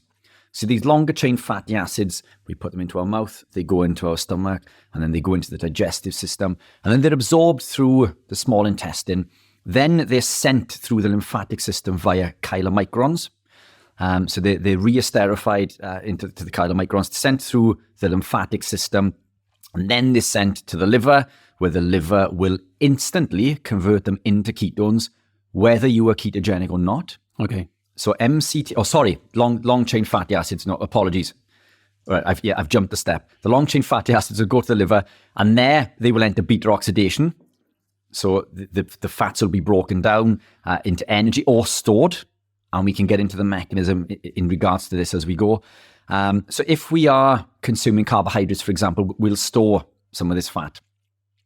If we are ketogenic, it will enter beta oxidation. This beta oxidation will create acetyl-CoA, and acetyl-CoA will enter the Krebs cycle, and we create ATP. So it'll go into the electron transport chain and so on and so forth. Now, that is the long version. Yeah. So this is quite a long, laborious process. So that's how you go from a fat in whatever fatty meal you're eating into ultimately the energy currency that makes our body run. Yes. Yeah. So acetyl-CoA we get from fat as well as glucose. So this is what these things break down to. So that is, that's the creme de la creme of both of these, whether it's fats or whether it's glucose, it comes into acetyl-CoA. And that's fine. We can use fat or glucose for energy. And if we look at glucose compared to fat, I would argue that fat is preferenced. Mm-hmm. I would argue that it's desired by the body more. And the reason for this, if we look at glucose, for example, so say we consume glucose, or we store glucose in glycogen. It goes through a process of glycogenolysis, where it breaks down into glucose, and then it's sent to the target cell. Then it needs to enter that cell via a transporter. And typically in the muscle cell, it's the GLUT4 transporter, for example, which is done via insulin. Then it enters the cell, and then it's sent into the mitochondria via the mitochondrial pyruvate complex, where the pyruvate then goes into and creates acetyl-CoA. So this is, again, a long, laborious process. Now, this goes through a number of steps when it gets into the cell. Glucose 6-phosphate, fructose 6-phosphate. There's lots of enzymes involved with this conversion. It's around 10 enzymes, maybe more. And then it goes into phospholynyl pyruvate, EP, and then pyruvate. Yeah. So it's a long, laborious process. And again, this glucose needs access into the cell. But within the fat cell, the fat is already there in the cytosol. So it doesn't need access into the cell. It diffuses in there seamlessly. So the fat is there ready to be used. Then it goes through a shuttle called the CPT shuttle, or carnitine palmitoyl transferase 1 and 2, where then it will enter the mitochondria and then enter beta oxidation. And then we get this acetyl-CoA. So that's how we end up with acetyl-CoA. I just want to recap that for the viewers. So you've got glucose and fatty acids both being able to enter into the mitochondria. Glucose has a number of steps that it has to go through in order to get there. Fatty acids, like long-chain fatty acids, they have many less steps to go through into the mitochondria. And so this is much easier to get into there. And once they're both in there, they convert into the same thing, which is acetyl-CoA. Spot on. So, the takeaway is that the conversion or this process is much more effective from fatty acids than it is from glucose. So when we enter beta oxidation, we create energy, and then, fantastic. So that is where we burn fat for fuel. Yeah. We use fuel, fat for energy. Now, in regards to the MCT works a little bit differently. So we consume the MCT, which is a medium chain triglyceride. It goes obviously in through the mouth, and then it's absorbed through the small intestine, but it's sent directly to the liver via the hepatic portal vein. So it doesn't need to go to the chylomicrons and then through the lymphatic system and then into the liver. It's sent directly into the liver via the hepatic portal vein, where, again, coming back to what I said earlier, it's instantly converted into ketones. So MCTs are instantly converted into ketones, not the longer chain fatty acids. Now, when they're instantly converted into ketones, we have all of this ketone energy, again, whether you're ketogenic or not, which is fantastic. That's not to say that we can't achieve the same thing through the long chain fatty acids, because we can, but it's a much longer process. So what happens is when it enters the liver and it goes through this process of beta oxidation and we create acetyl-CoA, the acetyl-CoA enters the Krebs cycle, but we still need glucose. Yeah. So now that we've adopted a low carb lifestyle, we don't produce glucose. So the body needs to make glucose. Just to clarify, when you say we don't produce glucose, you mean we're not eating glucose? We're not consuming glucose yet. Because we're low carb, we're not consuming at least an awful lot of glucose in the form of carbohydrate and so on. So we need to make glucose. So we do this via gluconeogenesis. In order to do this, we need a compound called oxaloacetate, which allows the citric acid cycle to spin, if you like.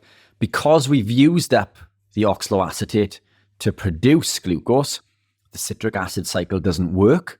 So now this acetyl-CoA builds up, and as it builds up, it needs to go somewhere. Mm-hmm. So now it enters a different pathway. It enters the HMG-CoA pathway.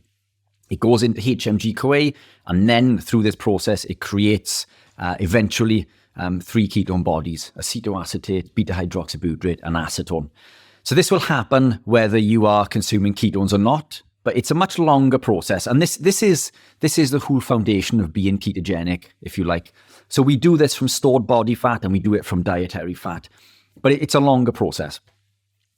Still quicker than consuming glucose, but it's longer than the production of ketones from the MCTs. So what happens is with the MCTs is that they instantly convert into ketones. So as they enter the liver, they're instantly converted into ketones, whether you're ketogenic or not, and then we have all the benefits downstream of ketone production. Now, ketones will then leave the liver. So whether they are in the form of the MCT or we've produced them via whether we produce it via the LCT or the MCT, so either the long chain fatty acids or the medium chain fatty acids, they will leave the liver and they'll be sent out to the target cell in the body. So it could be a cell in my arm, for example. Yeah.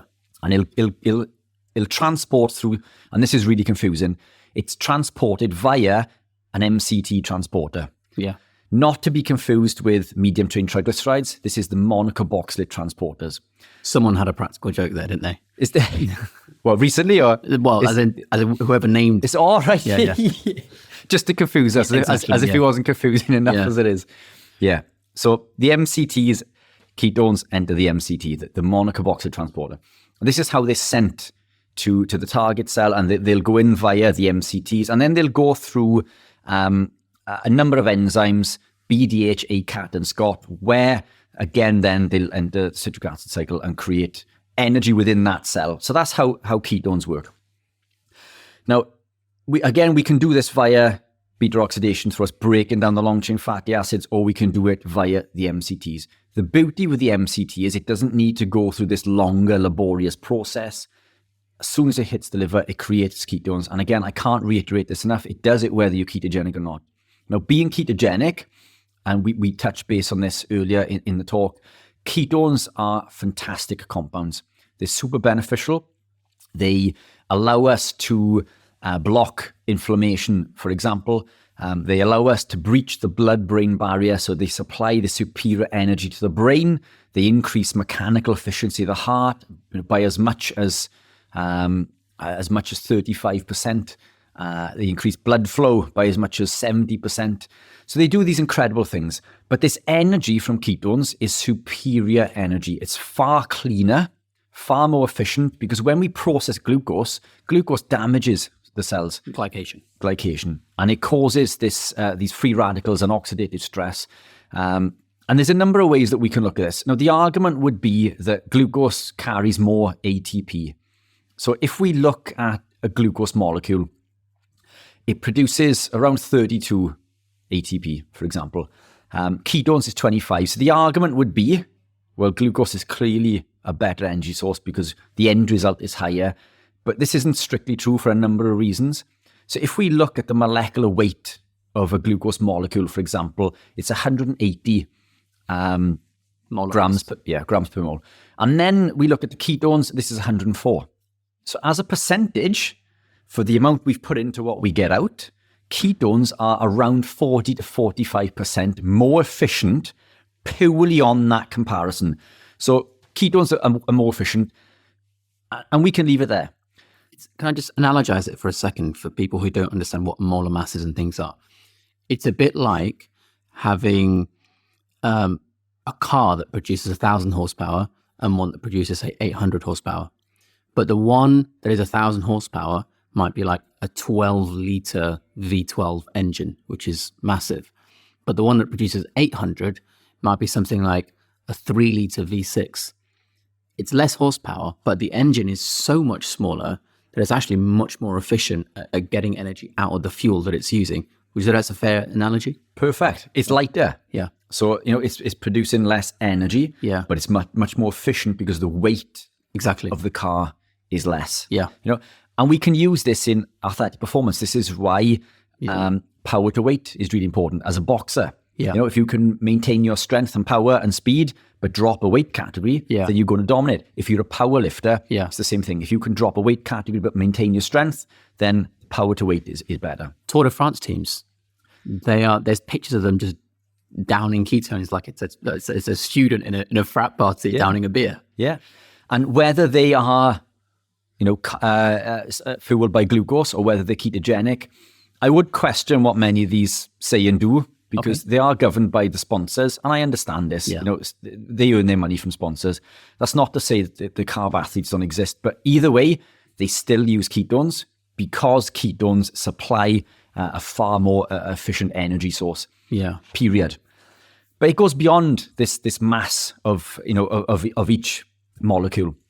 Involved in this process is the conversion of NAD plus to NADH, which you're an expert in. Now, glucose costs the body 4 of these molecules of NAD plus during this conversion, whereas ketones or BHB, beta hydroxybutyrate, cost the body 1. And the reason that's important is the ratio is really important. And as we age, this ratio declines, and NAD levels are directly correlated with longevity. So again, multifactorial, it helps us on this part also. Can I just add something to what you said there for a second? For people to wrap their minds around what Richard has just said, understand that the only reason any chemical reaction, again, this is almost a bit of an advert for the biochemistry course, I just realized, but the only reason any chemical reaction happens is because it has to be thermodynamically feasible for it to happen. So there has to be more stability afterwards than before. The analogy is the only reason you would change jobs is because it's better than what you've got before, for the net better. If one thing is worse but everything else is better, you still net better off. That's why chemical reactions happen.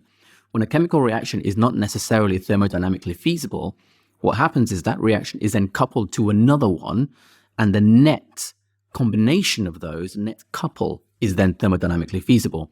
When something is not feasible, that's when things like enzymes come into play.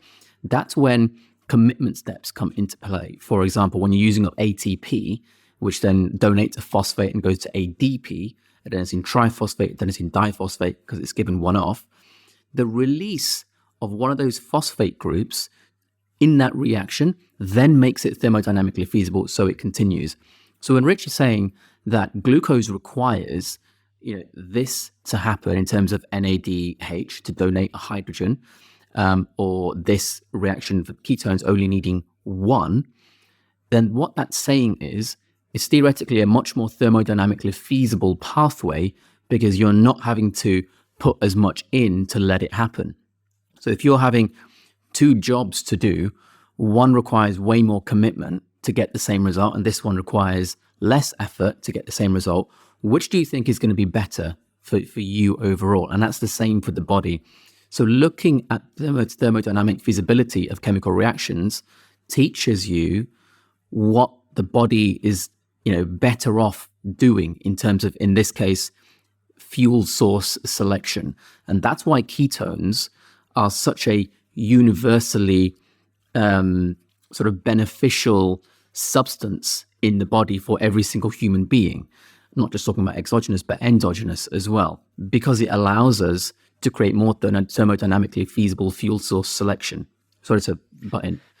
Brilliant. I think you are the king of the analogies. These are brilliant. It's spot on. It's more efficient. Yeah. And I remember you once doing a talk at the Keto Brain Health Conference, which is brilliant, by the way. Definitely go when it comes back around. You talked about ketones and you laymanized it very well. You said it's probably the closest thing we've got to that film with Bradley Cooper, Limitless. Yeah. Could you just tell people, again, in layman's terms, why you compare it to that? So, yeah, Limitless, fantastic movie. I can't remember. Seen it, actually, so I can't you need to watch it. It's about a guy who is like a down and out, lost his way, financially struggling, and just all of his life's falling apart. He comes across this new experimental drug. Oh boy, I won't ruin the film, but he takes this drug and then he can see clearly, and he can see things, that he couldn't see before. He's got this new release of energy, and he starts to clean his flat up and clean his life up. And before you know it, he's become super successful and stinking rich and successful in all areas of his life. It's almost like this magic compound that just like flicks that light on, flicks the switch, and the light comes on, and now you can see clearly. Right, now I know there's a problem, but right, if I do this, and do this, problem solved. Whereas sometimes, we get the brain fog and we can't think properly. And this is what ketones do. So this is why I use this analogy. Ketones are the closest thing that I've ever found to the Limitless pill. It supplies your energy with it supplies your brain with a superior energy. So glucose, we can become insulin resistant in the brain. So the brain can literally be swimming in a sea of glucose, but unless it has access to that glucose, the brain doesn't work. And we call this dementia and Alzheimer's. And this is what happens. And again, it is caused via this insulin resistance term that we're going to use today. But ketones can breach that blood-brain barrier. It can breach the blood-brain barrier and supply energy to the brain and turn all of the lights back on. So now you're functioning at an optimal capacity. It also gives you this superior energy. It heals the body a lot quicker because of the blood flow, and it blocks inflammation. All of these huge benefits. It improves athletic performance. Yeah. The list goes on and on and on. It's actually huge, isn't it? It's huge. We could go for hours just on ketones. We could. And I think it's like saying, well, what would supplying electricity to a city do? Well, every single business can then function. It's not that you get more bakers. You get everything. And I think ketones can work on the whole body in everything you do in your lifestyle, which is why it's so universal, why there's such a long list of the benefits. You're right. We could keep going on and on in regards to the benefits. But look, it's ketones at the level of the muscle cell. Yeah. The muscle cell, it upregulates these processes. It becomes more efficient. Yeah. So we get more bang for the buck. Then it also becomes inefficient at the site of the fat cell. So what does that mean? Well, that means we store less fat. So wait a minute, our muscle cells become more efficient. The brain and everything, heart, everything becomes more efficient, but the fat cells lose their ability to store fat. Yeah. So now we lose weight. Yeah. Well, that's absolutely incredible. This is like the perfect, whereas glucose does the opposite. Can I just clarify? They lose the ability to store excess fat, Excess fat. but they'll still store the normal fat, Yeah. normal amount. Yeah. So ketones do a number of things in regards to this. It causes white fat cells to become uncoupled. So we have a number of different types of fat in the body, but for simplicity purposes, brown fat and white fat. Brown fat wants to waste energy. White fat wants to store. When we're born, we're predominantly brown fat, and then we store white fat, and this is why we gain weight. When we consume ketones or produce ketones, it uncouples. It goes through an uncoupling process, a UCP1, uncoupling protein 1, and it tells that white fat cell to become inefficient, i.e. stop storing. And in fact, it'll tell it to waste energy. So it just tells that fat cell to waste energy. So when we think of calories, we think that we need to be doing this, from a simplistic term, we're putting this much in. So in order not to gain weight, we need the same output. And this is where the whole caloric model falls down, because when we upregulate the system or uncouple the white fat cells, we waste energy.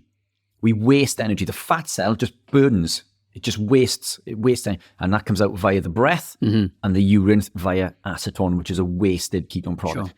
We don't store ketones. Yeah. So when you've produced ketones, we don't store them. So there's no going back. So once you've produced the ketones, what you don't use, you expel. Sure. When it comes to fat and glucose, then if we consume that in excess, then we can store these. Okay. So the benefits are huge. absolutely incredible. Yeah. Absolutely incredible. So we've got the option for the viewers watching, exogenous ketones, which my personal belief is they can give benefit to certain people, to certain situations. They don't offer everyone to just drink all day long, but that's my personal view. And then we have the option of C8 fat, because that can go to the liver, like you say, and be converted into ketones for endogenous production when needed. So you've got both these options. End goal is pretty similar. Now, in terms of the form, you can take exogenous ketones. Let's leave that to the side for a second. We will come to that. But in terms of the C8, we have powder form and we have oil form generally. Could you talk to me about the differences between those as far as the end user is concerned, in terms of, do I get more benefit from one than the other, and what variables would determine that? Yeah, fantastic question. So there are different types of MCT also. So I mean, we've mentioned C8 because C8 is the best. And to put this into perspective, it's the number of carbons. So C8 is 8 carbons. So it's the shortest, which means it's the quickest to work within the body. There's also C10, which is longer. And then C12, which is also regarded as an MCT, although personally I would regard it as an LCT, because it doesn't quite work in the same fashion that C8 and C10 do. Mm-hmm. So C8 and C10 are the creme de la cremes of the MCTs, but C8 is the king of these. Yeah. So C8 is the king of the MCTs. So for the best efficacy, C8 is the one that you want to go for. Generally, it's more expensive, but I believe that additional benefit is worth that. Same. So we can get this, as you say, in oil, and we can get it in the powder. Now, there are varying degrees of percentages of C8. Some people would do a blend of C10 and C8, and other people produce pure C8. Pure C8 is going to be more beneficial.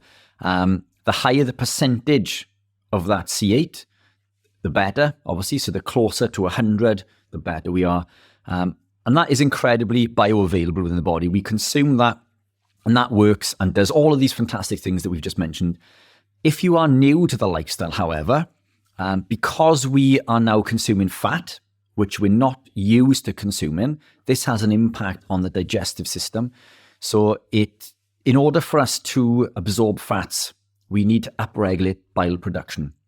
And what happens is if we consume too much fat in one go, then this bile production occurs, and then bile is meant to be reabsorbed in the small intestine. But if we're not used to using this process, it doesn't get reabsorbed. So it ends up in the lower gut, where it can cause toilet problems.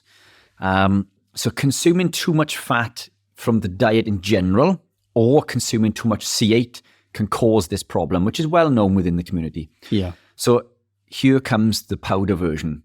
Now, the powder version is bound to a fiber, typically like an acacia fiber. What's acacia? So it is a plant. Yeah. So again, it is a plant compound, but also the C8 itself is a plant compound, because C8 that I produce comes from coconut, but you don't want to let that put you off because I'm carnivore and I don't want it to come from that compound is pure C8. Yeah.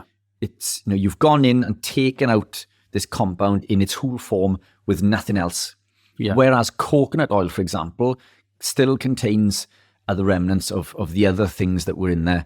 And typically only 6% of coconut oil is C8, and it's from the acacia plant. Yeah. So it's so where does acacia? It's the acacia plant. Yeah. So it's a type of fiber, but it is a plant. Yeah. But you can't put an oil into a powder form unless you bind it to something. So this is the trade-off. So you bind it to a fiber, and now because it's not in the liquid form, and because it's going to take longer to go through the digestive process, it's less likely to cause this gastro distress that the oil can in the early stages. So a newcomer to C8 would prefer that one, powder. In my opinion. Yeah. I used the oil, then I used the powder. I still use the powder. I think the powder is fantastic. Now I use the oil also. So typically what we tend to see is someone using the powder, so they get used to the digestive process and the biliary absorption. When they've done this and they've gravitated many years down the line and now they're a strict carnivore, well, maybe they don't want to be consuming the fiber, and maybe even that fiber is causing gastro distress, because fiber is not good for the body, by the way. So anyone listening who thinks fiber is beneficial, fiber is not beneficial. It's an anti-nutrient. Probably a talk for another day. Anyway. Anthony Chaffee would be a good one to Anthony, watch. that's right. Anthony Chaffee. So, still getting it wrong. No, they're on purpose then. Yeah, I'm sure everyone else believes that. Yeah. So again, it is an anti-nutrient, and it's not good for the body. But look, we can get into this on another call, on another podcast. But in the case of gravitating, it is beneficial because it doesn't cause this disaster pants, is what it's called, Yeah. But as you've gravitated into becoming a strict carnivore, well, now the fiber could be problematic. Yeah. Now that can be causing gastro distress because you've upregulated the reabsorption of the bile. So now the fats are not causing problems, but now the fiber is. So then there tends to be a gravitation back towards the oil. So it almost goes full circle. But look, use whichever you prefer.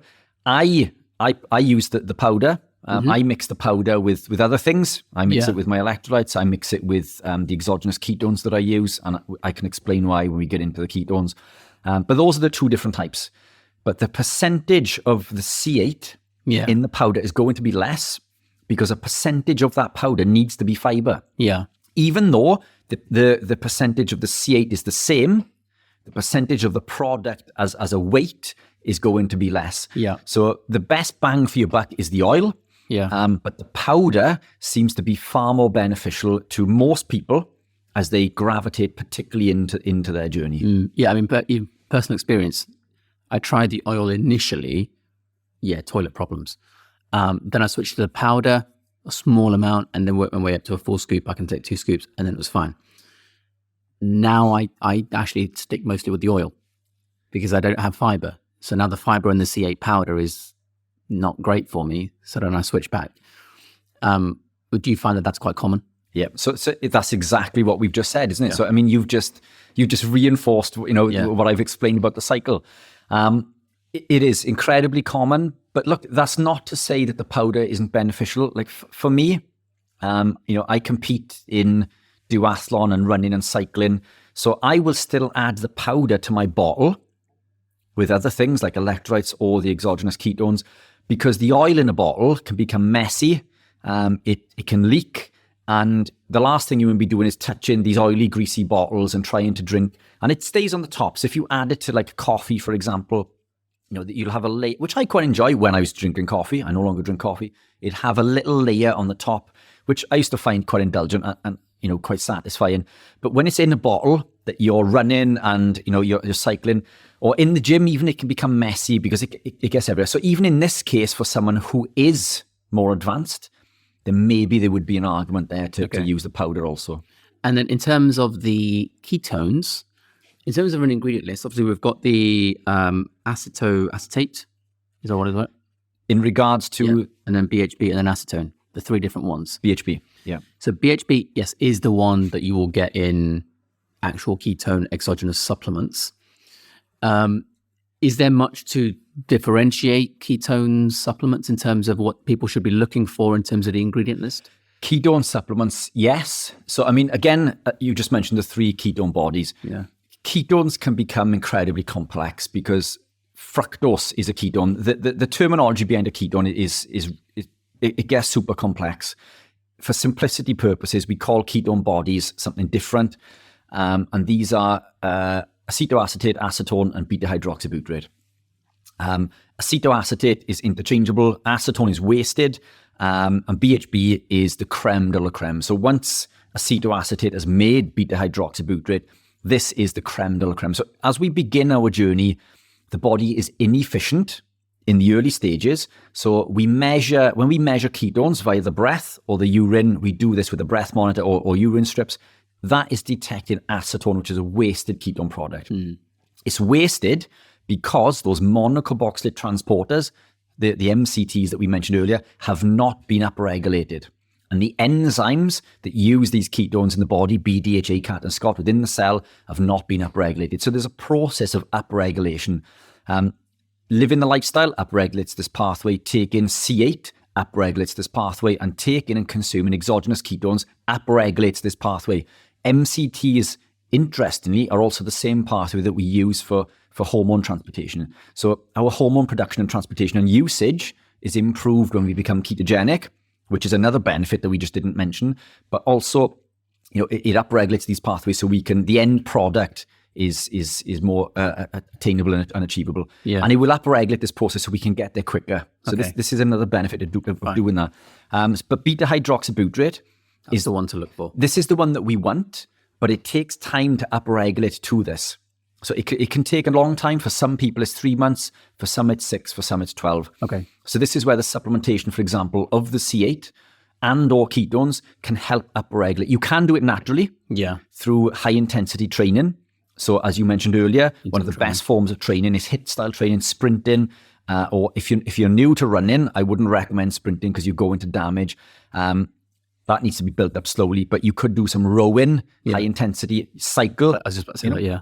So you can do those HIIT type of trainings will upregulate those monocarboxylate transporters. So you can do this naturally. Yeah. But again, these are supplements, which are technically foods, really. Yeah. I don't really regard them as supplements, but because we do get them from nature. But they are products that you can put in, which will allow that ease of adaptation. Okay. So I'm going to get you to do the same as we did before. I'm going to get for you what I believe from my research, whatever you want to call it, is the best-selling MCT oil or C8 oil on Amazon, at least Amazon UK. I don't know which country the viewers are all from. But this is from a company called Keto Source or Keto Source Pro. I don't know what the official name is. And I believe it might be called Amazon's Choice as well. So I'm guessing it's going to be the best, according to Amazon. But I'd like you to take a look and just give me your opinion on this. Fantastic.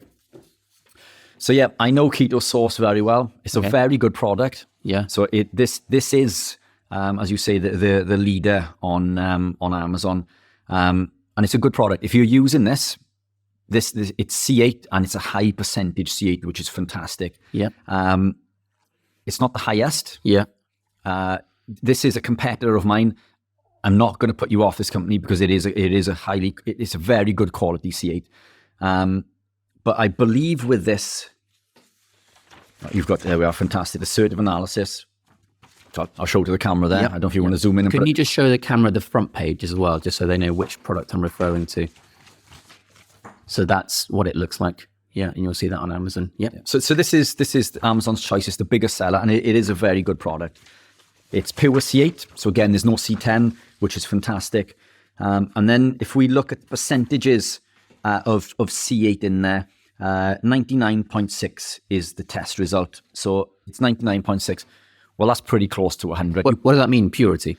In purity in regards to C8. Yeah. So this is incredible. 99%, even 98, 97, all of these, 90 something would be beneficial. So when you see the mixtures of C8 and C10, even those confer big benefits. But if you're looking for the purest form, the creme de la creme, then you're looking at the 99% ranges. This is 99.6, which is fantastic. So highly recommended. It's not the best on the market. In terms of percentage. purity. Okay, yeah. In purity. And again, not a sales pitch. I make C8, and mine by certification is, look, I didn't know you were going to give, I'm not putting this product down, by the way. I haven't come on the podcast to put products down. Mine is 99.9. Okay. By certification. How have you managed to do that, and why is it that they haven't managed to do that? So the facility that I work with have a unique way of removing the MCT, chemical free, by the way. I'm not going to disclose too much because I don't want competitors to get onto it, but it's unique, and it yields a higher percentage. So it's 90. You can't get 100% C8; it doesn't exist. But 99.9 is the world's highest purity, and that's the purity of mine. Okay. By certification, and I will send you that certification so you can put this on there also. Mine is also less expensive. So not that this is expensive, but what actually is the cost of that one, and what is the size of the bottle? So this is 500 ml. Yeah. 500 ml, and it's $21.59. In fact, this is on sale. I think that's on Subscribe and Save. Sorry, just looking between the fine lines. $23.99 for 500 ml. Okay. £24. £24. Yeah. And mine, I think, is around 16. Okay, for the same size. Yeah. It may be going up soon, but if it does go up, it's still going to be below £20, which is a considerable saving for a product which is superior. Yeah. And again, the reason that I produce my own products is if I stock third-party brands. If a third-party brand comes to me and they make the best something, and I can't better that, then I will gladly stock their product and sell and promote their product. Yeah. And I do that for many products. But in regards to the electrolytes and the C8 powders and the ketones, I genuinely believed that I could bring something better to the market. And we did with the C8, this extraction process. I forgot to put it on the table here, but let me just grab. So could you just take that for me? And fantastic. You can hold that up to the camera and just talk me through. And you've got the new design also. I have, yeah. Could you just talk me through the ingredient list? Because it's not, you're saying it's 99.9% pure, and we'll get the certificate. Hopefully, my editing team, Longwave Digital, will get that on screen at some point. But what have you got in the full ingredient list there? One single ingredient. Oh, is it one? Okay, fine. So yeah, this is caprylic acid. Okay, so it's pure C8. That's it. Palm free, so it doesn't come from palm trees. It comes from coconut, so it's 100% coconut derived. But this is 99.9%. That is the only ingredient. Okay. That's all that's in there. It's as simple as this. But again, this makes up 6% of standard coconut oil, for example. Yeah. So all we've done technically is taken all of these 6% and put them into one bottle. So it's pure. The other 0.1, it isn't some nasty from a plant. That was my next question. Yeah. So basically that 0.1 is likely to be C10. Okay. So it's like, you've... Yes, it's not like heavy metals or something like that. Okay. So fine. And again, things like this are found in compounds. We can't get away from anti-nutrients within nature, but this is the purest form. And I would argue that it's more beneficial than coconut powder, because coconuts and coconut oils, which are good, I do believe in these. They're way more beneficial than vegetable oils, obviously, and seed oils and even olive oil. But some people do suffer with intestinal permeability via the oleosins. So it contains a compound in there called oleosins, which can cause distress and intestinal permeability. And intestinal permeability, for those who don't know, is basically holes in the gut. So it's molecules are released which cause gaps in the tight junction between the epithelial cells. And this basically pokes holes in your gut, which is the start of autoimmune disease, which we don't want. So no coconut, it's purely... Yeah, we've extracted that C8. Interesting. So that's what it's fine. 99.9%. And I've got for you here the powder version of that particular product, which I'll hold on screen. I want you to talk me through this and talk me through the ingredients list, because that's going to be more than one ingredient, obviously, as you just explained. It is. And just talk me through your reasoning behind the ingredients that you've chosen outside of the C8 there. So again, as we just discussed, the C8 is the main compound. Yeah. Only two ingredients, which is the acacia fiber. Okay, just to bind everything. Just to bind and that's it. And As simple as that. Okay. Two ingredients, C8 and acacia fiber. Yeah. It's the acacia fiber that makes it a powder. And as you can, so it's still 99.9% C8. Yeah. But as you can see by there, 70% of the weight in this is the C8. Okay. And the 30% is the acacia fiber, which makes it a powder. Okay. Now, can I open this? Yeah, of course you can. Yeah. Fantastic. So what I'll show you with this is also, there are lots of brands on the market. And this is really important because somebody's queried this for me recently. And you're all going to watch me struggle opening This is a former European bodybuilding champion struggling to open finger this strength. jar. If you weren't here, I would have been with my teeth. But there we are. So like, so I don't know if you can see the consistency in there. I don't know if the camera can see this. Yeah, it will do. But it's very fluffy. Yeah. And it's very cloud-like. Yeah. If you like. Now that is a sign of a very good quality C8 Yeah. powder. What you'll find is that other companies that produce powder from, I don't want to say where, but other companies that produce powder, if they don't look fluffy and light like this, then they've added other ingredients. So if they are a heavy product, so more dense, so if it looks like powder that's been packed down and it looks more fine, and if it dissolves in your coffee or your chosen beverage better, then it's not as good quality, even though you may think it is. So we don't want that heavy compressed powder. We want, in regards to this, we want that fluffy. Yeah. Does that make sense? Sorry, and I'm really doing this, and this is, stick my fingers in your MCT. It's fine. But that's what we want. So if you are looking for a product, and again, I haven't come on this to sell product. I didn't know that we were going to get into this today, but if you're looking for another product, if you don't want to buy this or don't have the ability to buy it, but you want to look for one, then that's what you want to look for. Is that cloud-like consistency, and that's really important. There's no rubbish in it, basically. It's fine. And I'm going to throw a curveball at you because you've spoken about the importance of purity of the ingredients, but you also produce this thing over here. I do. Which is, I'm going to hold it up to the camera. Same products, but it's chocolate flavor. Talk me through this, and I'm going to play devil's advocate, and then I'm going to say, you're a fraud. Well, thank you. So this, the common theme lately. Yeah. So look, this is a chocolate flavor MCT. So I'll talk you through the ingredients. So again, it's the pure C8. Okay. So the purity of the C8 is the same. It's still 99.9%, still palm-free.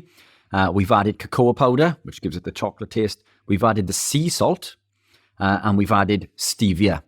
So this is a nice hot chocolate alternative, if you like. And again, these are different markets. Yeah. They can be the same market, but this is one that I consume daily because I believe that it's hugely beneficial. The pure one. The pure one. It comes, it's the type of product that we would consume if we are elitist or level 5, as you mentioned. But I produce this one for my daughter. Okay. My daughter drinks a lot of hot chocolate, but the crap that are in these compounds, these hot chocolates, there's lots of sugar in there, lots of artificials, names and words that I've never even heard of, but they're not good for us. They're less expensive, but this is still C8. The predominating ingredient in this is still the C8, which is still going to confer all of the benefits that we just mentioned that the ketones make.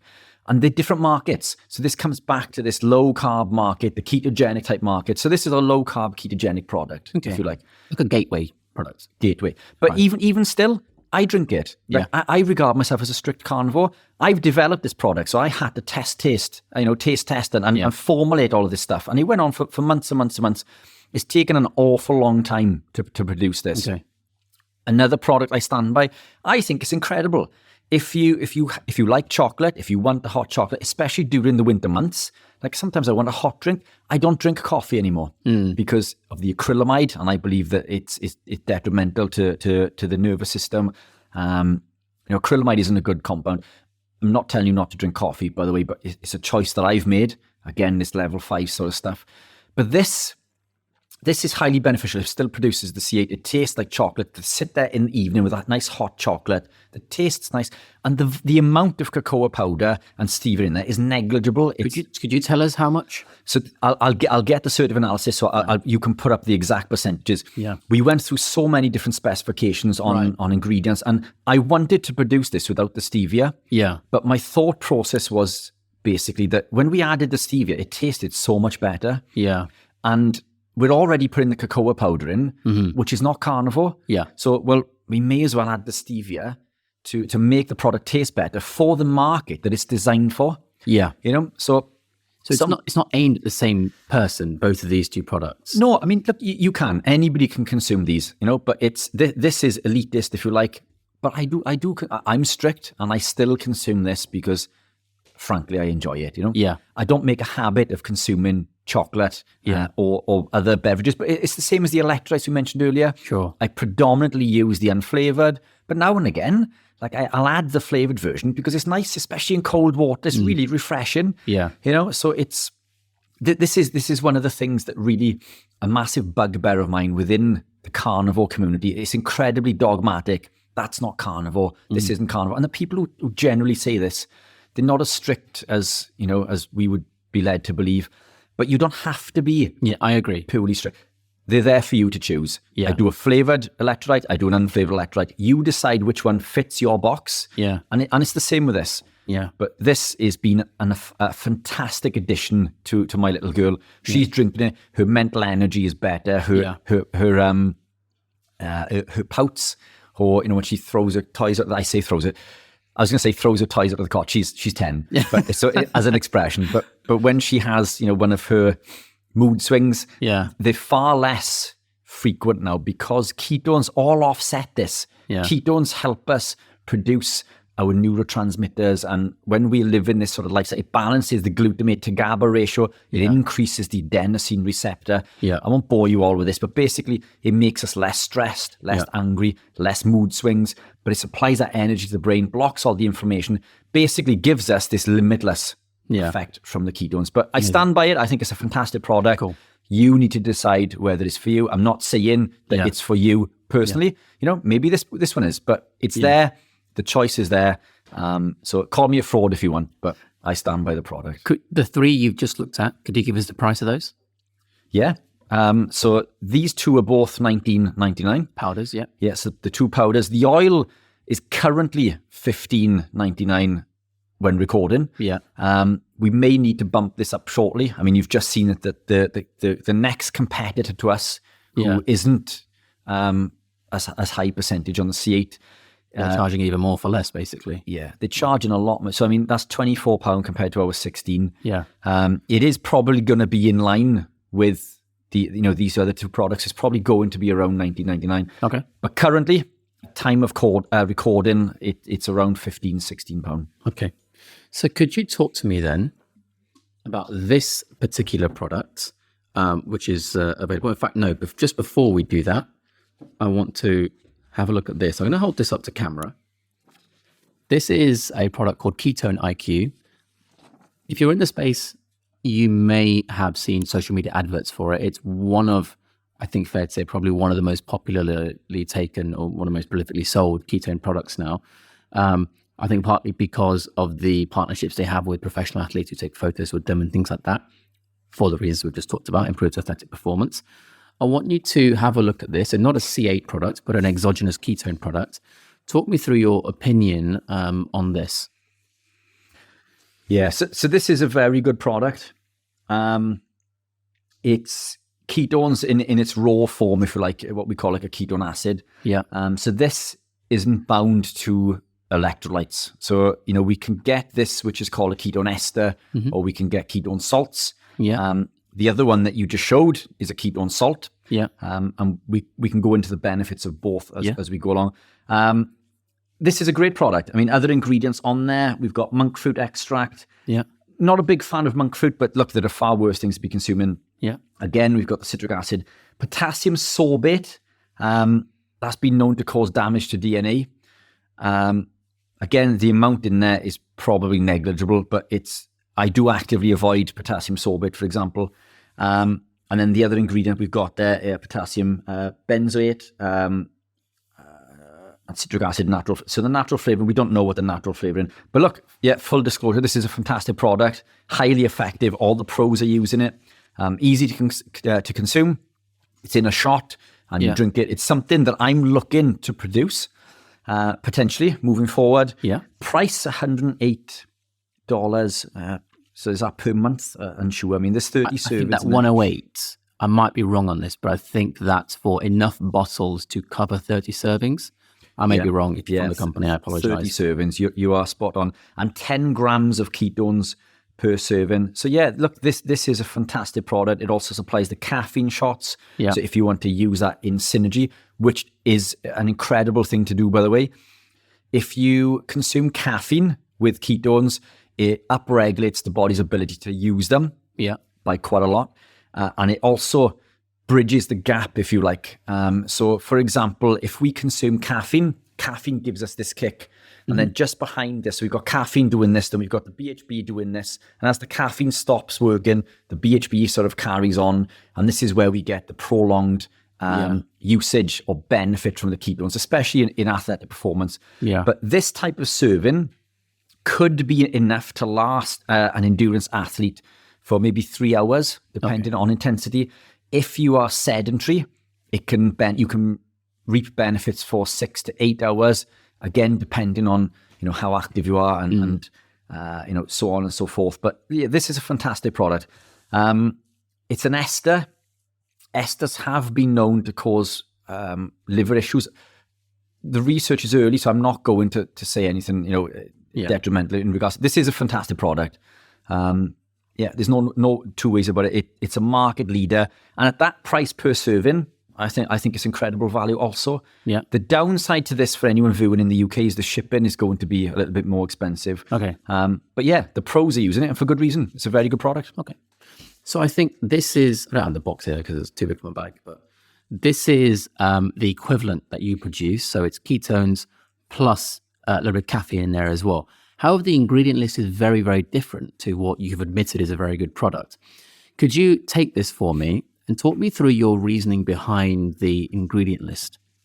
Yeah, so this is what we call a ketone salt. Yeah. So they're both ketones, but we use this as a base to bind the ketones to. So, I would argue that potentially there's a benefit there for electrolyte replenishment also, with this. And that doesn't mean that it's superior. It's just a different delivery method. This blend, again, which is mine, is 10.2 grams of ketones, so slightly higher than this, although the bioavailability on this one may be higher because of the form that it's in. Okay. But if it is, it's not by a great deal, but it is a very good product. Again, with this, we've got beta-hydroxybutyrate in the form of magnesium, potassium, and calcium. Now, there is calcium in this. Calcium's in there for a reason, because it slows down the body's usage of it. So it basically allows it to last longer. Okay. I'd love, and I am designing a product that contains a lot less, but because of the way it's used, it's not left in the system that's going to cause problems in regards to the way the calcium would with calcification or kidney stones and so on and so forth. So any detrimental impacts of excessive calcium from supplementation or within the diet, it's negated by this because it's used in this process, if that makes any sense. And that's it. That's all that's in there. But the ratios, it does predominate sodium. And the reason for this is sodium is fantastic for BHB. The potassium on the new blend, I'm looking to increase ever so slightly again because I do believe that potassium is highly beneficial. The sodium is slightly higher in this one because this is designed more for maybe the athletic community. Okay. So it's, again, we're looking at the replenishment of the sodium. But, during testing, I know you tested this recently. Yes, I did, yeah. Those results were absolutely incredible. And I think it increased it to 4 millimolars or something. It went to 13, I think, at one point. Very, very high. It increased it by 13 times. Yeah. Incredible. Yeah. So, this is something that I consume in conjunction with the MCT. So you mentioned earlier, I'll use these together. Yeah. And the reason for this is when we use them, so there's caffeine in this also. Yeah. So we get that effect of the caffeine increase, the BHB. So this is the caffeine, the BHB comes after. And when the BHB is coming out of the system, the MCT is almost taking over, because the MCT is a medium chain triglyceride. So when we consume the BHB in the raw form, it doesn't go through the same process that the MCT does in the liver, because they're already ketones. So they're already available for the cells in the body to use. Again, the addition of the caffeine upregulates this process. But when we add it with, in fact, let's take a step back. When you consume this on its own, MCT C8, this will increase ketone production. Yeah. And we've mentioned this a number of times. So this will increase ketones in the body. When you consume this, it switches off ketone production, which sounds counterintuitive, but the body doesn't need ketones because you've just flooded the body with ketones. And there are lots of instances in regards to where higher ketone levels would be beneficial. Brain cancer and things, for example. You can bleep that out if you need to. But it's, there are a number of people that I work with who use them and need higher levels of ketones for various reasons. It could be dementia, Alzheimer's, so neurological, so athletic performance. So there are occasions in which higher ketones can be beneficial, but it does switch them off. Yeah. But it switches them off, and then we use the ketones, and as the ketones come out of the system, when they're gone, the body wants the ketones. So now it says, well, let's ramp up my endogenous production. So exogenous is something that I consume, something from without the body, from outside the body. Endogenous production is the production from inside the body. So this is the natural process where we make ketones inside the body. So because I'm putting them in exogenously, my endogenous production switches off. But when the ketones come out of the system, the body then ramps up those monocarboxylate transporters. And again, its ability to naturally make ketones. So even though it sounds detrimental because it switches off your body's ability to make ketones and fat burn, it does so because it doesn't need it in that instance, but it upregulates all of these pathways downstream. Yeah. So you still get all the benefits. Now, the key to this is if you consume them together, it does not switch off endogenous production. So because you're consuming the C8, which is increasing endogenous production, consuming it with this increases the usage of and bioavailability of the ketones, and it ramps up ketone production. So this is why I use them together. Yeah. So this is fantastic. This on its own is fantastic. Together, I believe that they would confer more benefits than this on its own. I can't prove that. I've only got my my own opinions, my own personal tests and things. But anybody who currently uses them, give that a try. These two together, create this perfect storm for athletic performance or cognition, public speaking events, or whatever it is that your go-to is. And I think, I don't know if it's worth it, but this is the one that you produce without the caffeine, but the ketones are the same, essentially. So ketones are the same. So there are, if you notice on the label there, it says D.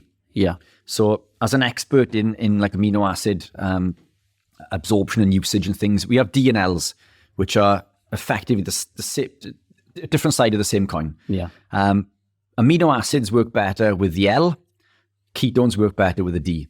So you can get ketones which are L. You can get ketones which are D and L. And they do use different terminologies. There are R's and things involved. It's right and left, essentially. Yeah. But ours is D. So we only use D, which is more bioavailable. It basically is better. It works a lot better in the body. So we use D, and that's what's in this also. There's no caffeine in this, so this would be an option for someone who doesn't want the caffeine. And there are many people within the community that don't want it. But you do have the option then of adding it to a coffee if you wanted the caffeine. Yeah. So it's giving you that option. Essentially, the BHB is the same in both products. This is a vanilla. We do a chocolate version also, which is nice with hot water or in coffee. But we also do the unflavored version, which is absolutely disgusting. Yeah. my super sales techniques. But for full disclosure, they're not nice. Yeah. But there are groups of people, i.e. the elite carnivore, who will consume the unflavored version because they do not want the flavorings from these. But you've seen the one of the market leaders adds these other flavors and things to theirs. Yeah. And it's some of these products are they're not nice to drink. They're not nice Yeah. to taste. So something that will negate those negative things will lead to positive results. So Yeah. it's all about what you're looking to achieve and how much you want to achieve it. And coming back to just to round this up really quickly, is that we can thrive living a carnivore ketogenic lifestyle. But if we want to achieve incredible things, then we need to move outside the box. Incredible, unnatural things. That's the key. Exactly. So things like running a sub 3 hour marathon or, or lifting super heavy weights, things that come out of what I would call evolutionary appropriate. Yeah. We can achieve incredible things by living a carnivore lifestyle. And that's what I did in bodybuilding. I wasn't supplemented with anabolics, but I did use these. I used the C8 for recovery. I used it for repair. I used it for energy. And it allowed me to achieve, incredible things. So you can thrive on this. You don't need anything. You don't need supplements. I agree. Just eat meat. Yeah. Eggs are awesome. Just eat meat. Eggs, and you'll thrive. Yeah. No requirement for electrolytes, no requirement for exogenous ketones, MCT, any of it. But if you want a helping hand, or if you want to perform outside that box, then they're there for you to do so, should that requirement be there. And I'll give you an example. I know, I won't name names because I'm not allowed to, but I know this year, at time of recording, 2024, I don't know if this podcast will be out this year or early 2025, but in this year of recording, the Euros tournament in Germany, soccer for the Americans watching, I know for a fact there were players taking ketones prior to matches because I was advising them on taking those. And I think that's a prime example of that's unnatural, doing things like that to that level. And so it's perfectly reasonable, in my opinion at least, to take an unnatural product like exogenous ketones for that particular type of instance. And I think they're a tool for people to use in other goals as well. But I do want to stress, just drinking them all day constantly, I personally believe that's unhealthy and you should not be doing that. And you should not force that. I agree. In regards to the exogenous ketones, they confer huge benefits, and I take it for a number of reasons. Yeah. I'll consume it in the night to help with inflammation. It increases EPO. Yeah, so erythropoietin. So it can help with red blood cell production, which can be beneficial. I've taken it today to come onto the podcast, so I can be at least semi-compass mentis and answer some of the questions that you've thrown at me. And I hope that we've done a good job of that. But I don't take them all day. Some days I don't take them at all. Yeah. Sometimes I'll take them twice. It depends. It's goal dependent. The MCT is a different story. I mean, you can consume this almost as many times as you want, but to be honest, your requirement to do so wouldn't be two times a day, maybe 3 at most. Yeah. What's a typical serving for the powder? Do you think an average person, let's say mid-afternoon, 1 scoop, 2 scoops? Personally, I use 2. Okay. That's my preference. I find 2 works better. And I like the consistency that it gives me because it adds it makes it thicker. Right. I mean, especially the chocolate. It's 1 is plenty with the chocolate actually. Okay. So in a small glass. Yeah. And again, it depends on how big the cup is. With this, if I mix it with electrolytes or a bomb, I tend to put 2 in. But for most people, 1 should be enough. The oil provides around 15 per serving. So the oil, was it 11? It's 15, yeah. So it's 14.3 grams of C8, whereas this is half. Yeah, because of the fiber as well. So to get the same amount, you'd need to put 2 scoops in. But look, try 1, and the same with this. Start with half a teaspoon. If you're reaping the rewards and benefits and seeing the positive results, then stick to that. Increase if you want to, but it's, and again with the electrolytes, start small, start with a quarter, try a half and just work up. Always start small.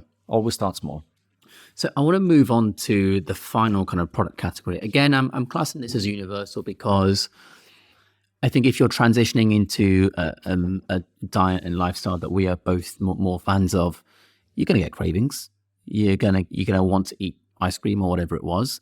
And even if you're fully on the diet and you relapse and you want to have a little bit of a treat, I think that's pretty universal for most people. They might do that, unless you're Anthony Chaffee. And if you want to do that, I think these kind of healthy bar type products or protein bars or whatever category you call them, I think they're better than like a full-on Cadbury's Dairy Milk or a Snickers or something like that. So again, it's a gateway thing. I don't think we need to go into why people would consider them beyond what I've just said, because it's pretty obvious. So we'll just go straight into these kind of products. What do you think are the biggest issues that consumers should know about when looking at these sort of products? I know we could probably list a few. What are the kind of headline ones that people should look for? So look, it's incredibly difficult to create a healthy product, healthier, that tastes good. Now, someone gravitating into this lifestyle, as you say, is going to want something sweet, something that tastes like their favorite. It could be a Mars bar, about whatever your go-to is. The reality is that anything that tastes like that is not going to be, very good, and may contain other ingredients. Yet that again could be the gateway or the bridge, again, if you like, that allows you to maintain the journey. So if it's low carb, coming back to what we said about the bread and wraps, then this is a positive step. But it's difficult. So the healthier the product, the less it's going to taste like your favorite treat. If you want something that tastes exactly like a Snickers, have a Snickers, basically. Yeah. So they shouldn't expect things to taste exactly the same as a chocolate bar, because they're just wasting their time. And a level of commitment is needed to progress away from chocolate and move into less detrimental things, shall we say. Yeah. Okay, so I've got two of the best-selling sort of versions of these products. And I say best-selling simply based on what seemed to have the highest number of purchases and reviews and came up first in Amazon searches and Google searches and things. This first one, I'm going to hold up to the camera. This is a Grenade. Grenade is the brand. I'm sure you've heard of it. This is in just general supermarkets now, not even just supplement stores, because they're pretty big. And I believe this is one of their best-selling flavors. It's the Oreo flavor. They've got quite a lot of flavors. In fact, on the back here, you can see quite a few different versions. But this is one of the highest selling on Amazon. And I think it actually had the phrase Amazon's Choice written on. I might be misremembering, but that was on there. And it says 21 grams of protein, 1 gram of sugar. That looks brilliant on the label. But I want you to have a look and tell me, I'm assuming, why you would not want to eat that particular product. So let's take a look at this now. Very, very highly selling. Is it just the two sheets? It's just double-sided.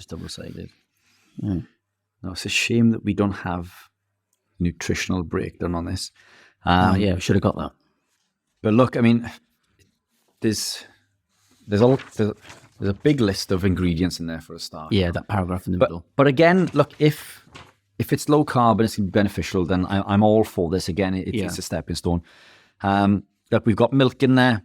Yeah. They've highlighted the fact that it contains calcium. Sweetener. All right, okay. So we've got maltitol. Yeah. We've got, what else have we got in there? Maltitol, sucralose, palm oil. Yeah. Wheat. So we've got, the grains, rapeseed oil. That's one of the worst ones, I think, isn't it? Polydextrose. And, and I'm just skipping some of these. I'm only picking a few up. Talking about the big hitters. Look, so the thing with this is if most of so in effect what they're saying is that it's a low carb content. Yeah. And they're basing it on what we call polyols. So the polyols in this is going to be the maltitol and the xylitol. I did see xylitol on there, didn't I? I'm not making that up. Although they got maltitol twice. Yeah. So I mean, they've got the maltitol in there anyway. So based on this, the premise behind the polyols is zero of the carbs within there, because that is a natural sweetener. Okay, polyol. So it's a polyol. And the thinking behind it is that zero of the carbohydrate in there converts into sugar, which isn't 100% accurate. So there's only one polyol that does not absorb at all within the body, and that is erythritol, which is the polyol that we mentioned earlier. In fact, glycerol is another, which is, it falls into a polyol category and other categories also. It's a sweet fat. But maltitol is not one of those. Maltitol can still be absorbed. Things like maltitol, xylitol, and so on, they can still be absorbed by as much as 65% as carbohydrate. So if the claims on a bar like this are that they contain 1 gram of carb, for example, the reality is that it probably contains closer to 15 or 16 grams. And I'm just surmising based on the information of this because I don't have the nutritional profile. So they're not low carb in my opinion. I mean, there's, 1 bar from there is likely to halt, most of your progress in regards to being low carb, at least. Okay. Plus, we've got the rapeseed, which causes insulin resistance.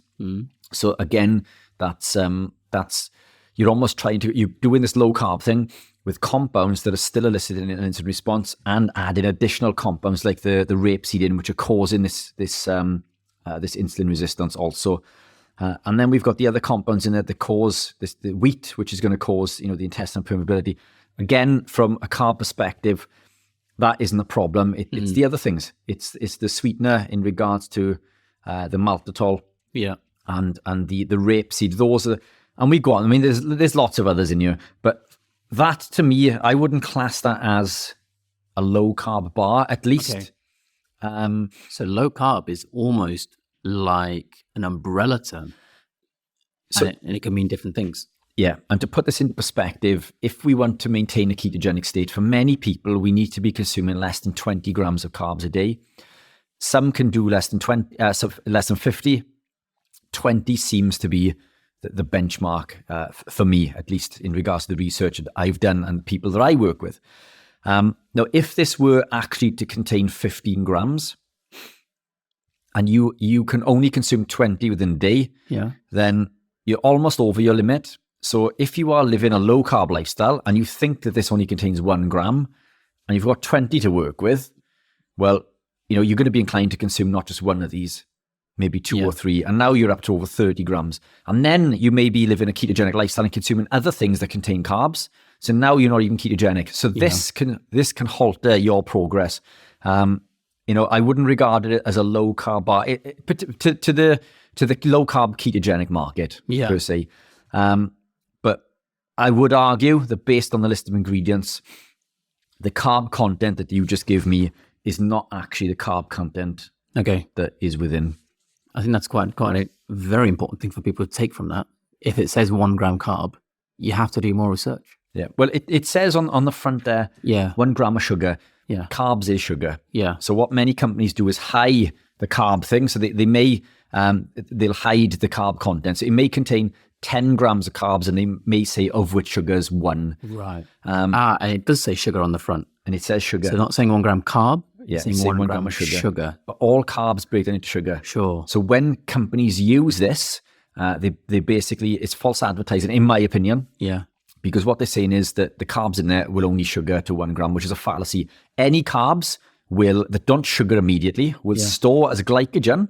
And as we mentioned earlier, through this process called glycogenolysis, it will be reproduced or reconverted into glucose and used at a later date. So it is sugar. All carbs are sugar. Down into sugar. So that's not one I'd be consuming. Okay. I've got no doubt that it tastes incredible. Yeah, I'm sure it would. But it looks tasty. It does. Yeah. So I've got another one here for you. It's really interesting because I think if people are watching this on YouTube, they've seen this particular brand, I'm sure everywhere, because they sponsor a lot of podcasts and things like that. So this is, I'm sure everyone's heard of this. This is a brand called Huel, Huel. Really, really taken off in the past 4 years or something like that. As it's gotten bigger and bigger, and their range of products has expanded as well. This is the Huel Complete Nutrition Bar, and it says high protein, low sugar. Again, interesting, not low carb, low sugar, 26 vitamins and minerals. Again, it looks pretty tasty. It looks almost like a Mars bar on the picture. Now we have this particular one is a chocolate caramel flavor. I think that's a good selling one, which is why I got this. But then also, I've got the nutritional information, and it's a huge list, as you can see on the left-hand side there. So I'm going to pass this to Richard, and I'm going to ask you to do the same thing. If you could just look through that and tell me why, I assume, you wouldn't want to take that. You're certainly putting me through my paces today. It's, okay, let's take a look at this. So just going through something. So sweetener, maltitol. Again, yeah. Again, so not brilliant. I'm just missing. There's lots of it. There's wheat in this It's also. a huge list. I don't expect you to go through all of it. What stands out to you? So we've sunflower oil. So again, we've got more maltitol. So we've got maltitol in there as a sweetener. Again, sunflower oil. Nobody should be consuming sunflower oil. Yeah.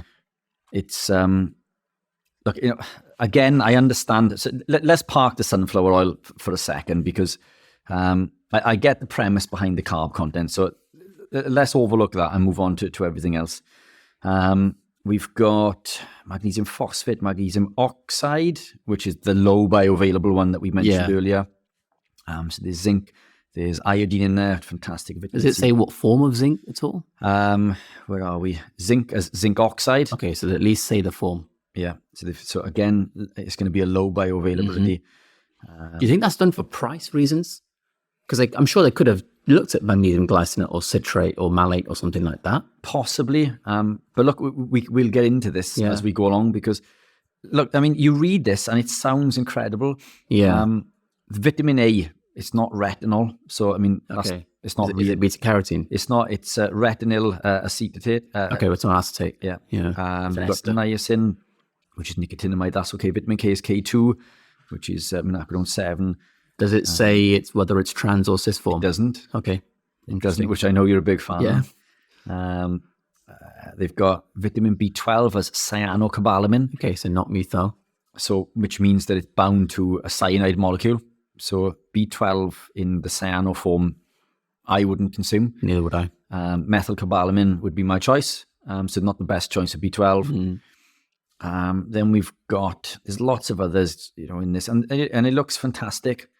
But ground flaxseed. Okay. Flax seeds are not as beneficial for you as we're led to believe, and I won't get into that today. I mean, it's a talk for another day. But look, there's a huge list of ingredients on there. So there's a few things to consider with this. One is the emulsifier, the sweetener, the maltitol. So let's look at the carbohydrate content. Yeah. Because if advertised in big letters, it says 1 gram of sugar. Okay, so the carbohydrate content is per bar 19. Okay. And they say of which sugars is 1.9. So what does that mean then? What's the rest of it? I'm trying to look for... What's the 17.1? I'm trying to look for the polyols. I don't know if it's on this. I don't think they've put it on there. Interesting. At least I can't see it. Let me just double check. I don't want to be fibbing. Yeah. So we've got the fat. How much of the fat is in there? So the fat is 14. I'm not bothered with the fat, to be honest. I mean, it's there's a combination of saturated, monosaturated, and polyunsaturated. Saturated is better for us, obviously. I agree. And that's per 100 there. So per bar would be again 3, 2, and 1.5 in the same order. Yeah. I'm just trying to see if they've got. Yeah, I can't see on this. I don't know if they would have been another sheet to this to show the polyol content, because what they're saying, I believe, on the front is it doesn't say. So they don't say how much on the front. It just says low sugar. No, the fact is that this bar contains 19 grams of carb. Yeah. Of which sugar is 1.6. So I'm guessing what they're saying is 17.4 is going to be polyols. And again, being maltitol, 65%. So over half of that 17 can still be absorbed. So, I mean, we're talking 8 or 9 on top of this. So the fact is that we're now into double figures in carbohydrate content. So this isn't a single figure carb bar. And we've got all of the other compounds in here also with, the vegetable oil, which are going to cause this insulin resistance. The whole list of ingredients on there, it sounds impressive. But coming back to what I said earlier, most of these are not the bioavailable forms that we would like. Yeah. But again, when you add in everything together, the body competes. They compete for absorption. So many of these, which are not active forms anyway, many of them are going to be further negated by the competition for each one of these into the cell. So you can't, this is why I'm not a fan of vitamin supplements. Yeah. Yes, it says on a vitamin supplement that the supplement contains all of these fantastic things. One, most of them are mined from the ground. They're not bioavailable. They're not in animal form. Many of them are derived from plants, which are not true vitamins and minerals. And again, you touch base on the vitamin A. True vitamin A is retinol. Things like beta carotene are not true forms of vitamin A. These need to be converted into retinol via a number of mechanisms.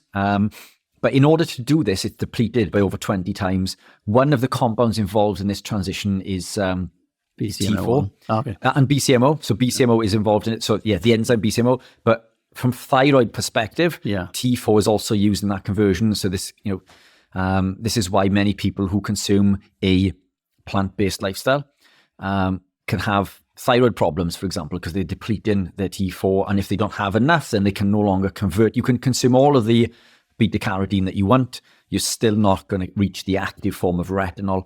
And it's the same with many of these other compounds that we get from plants. They're not always bioavailable and in true human form. The cyanocobalamin, another one that we mentioned there. I feel you can write 26 vitamins and minerals on the packet. That's not useful. No. I want to know how many of those 26 am I going to be able to actually use for processes in my body to improve my health? And that's not going to be, I believe, the full 26. And that's why I think it's misleading to look at things like that, or to have that on the advert. Yeah, and I agree. And I think, looking at this also, there's 155 grams of calcium, milligrams, 155 milligrams of calcium per bar.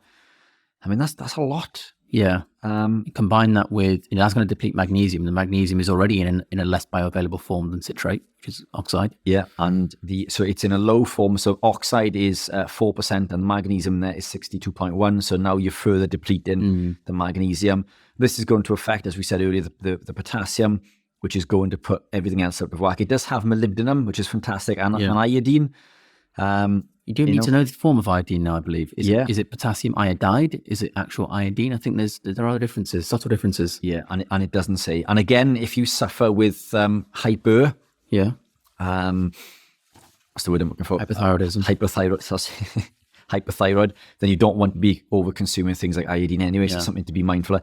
Look, on the basis, it looks like it's a fantastic product full of all these incredible things. Great for an advert. But the reality is that very few of these vitamins and minerals are actually going to be bioavailably absorbed. What is in there, more, a lot of it's poor form, and it's, I would argue, not low sugar to me is, low single figures.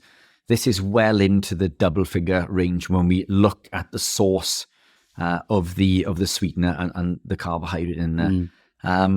So look, it's not a product I would be consuming. Yeah. Fine. Yeah. So what I want to do then, I'm going to ask you to do the same for your own bars, which I have here conveniently. So Rich, there's 3 flavors of bars, keto bars they're called. There's this purple one, which is chocolate flavor almond brownie. There's this blue one, which is salted caramel flavor almond brownie bar. And the other one, which I don't have, is the chocolate orange flavor. But the ingredients aren't going to be massively different between all 3 anyway. I'd like to take these, either one, you don't have to do both, and just talk to me about why you formulated them the way you have relative to what's on the market, such as 2 really good selling ones, which we've just gone through. Yeah. So, I mean, look, I can send you this as an image. Yeah. But I don't know if the camera can zoom in on that. But we'll get that on the screen. Tiny list of ingredients. Yeah. So it's far less ingredients for a start. Yeah. This is a 50-gram bar, which is, the one we just saw there from here was 51. I don't know how big the Oreo one is, but I mean, you can take a look at that if you want. But it's a substantial bar for low carb. Now, this contains 2.1 grams of carbs per bar. Total. 2.1 per 50 gram. Okay. And again, look, for full disclosure, we've added chicory root fiber. Okay. That's again to bind the product. This is a ketogenic product, by the way, and not a carnivore product. Rice protein, which is from white rice. So again, that's lectin free. So white rice is lectin free. So already we're lowering the volume of lectins. We've got the MCT powder in here. which is, the MCT that we put in there. So this is going to stimulate ketone production. During testing recently, a friend of mine's tested them and they actually saw a drop in blood glucose levels because of the MCT. Anyway, that's probably a talk for another day. And again, that's bound to acacia fiber to make it that. We've got the cocoa butter, and we've used the emulsifier is lecithin, pea protein in there. So pea protein does contain a little bit of phytic acid and a little bit of lectin and cocoa nibs, and that's it.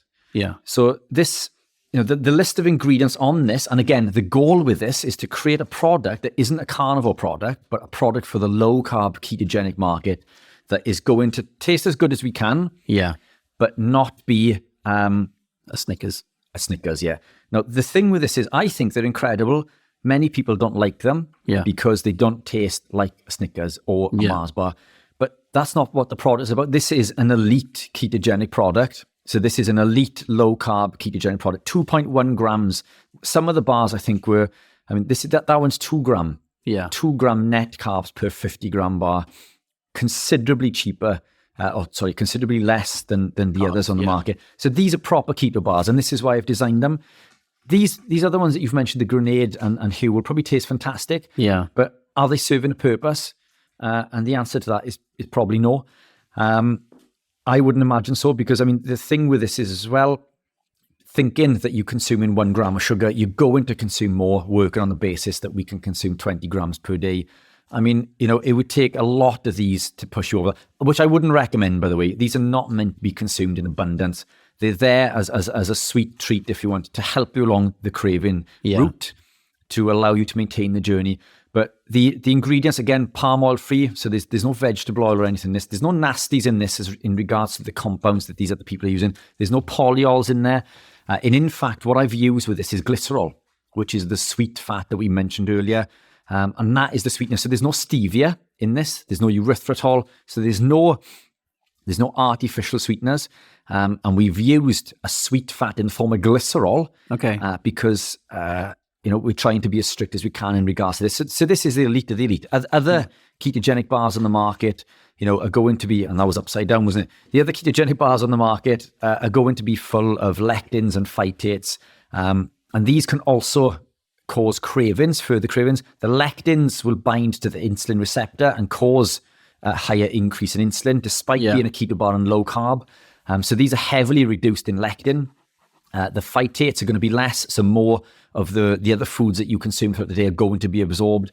So there's a myriad of positives to this compared to the others.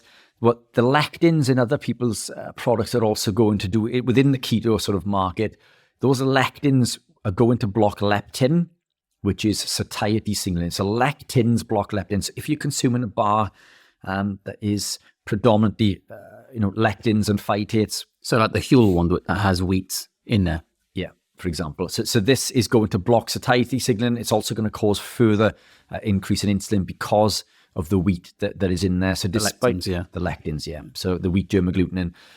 So these are as low in lectin as you're going to get, while keeping, what I believe these are the healthiest bars in the world. Yeah.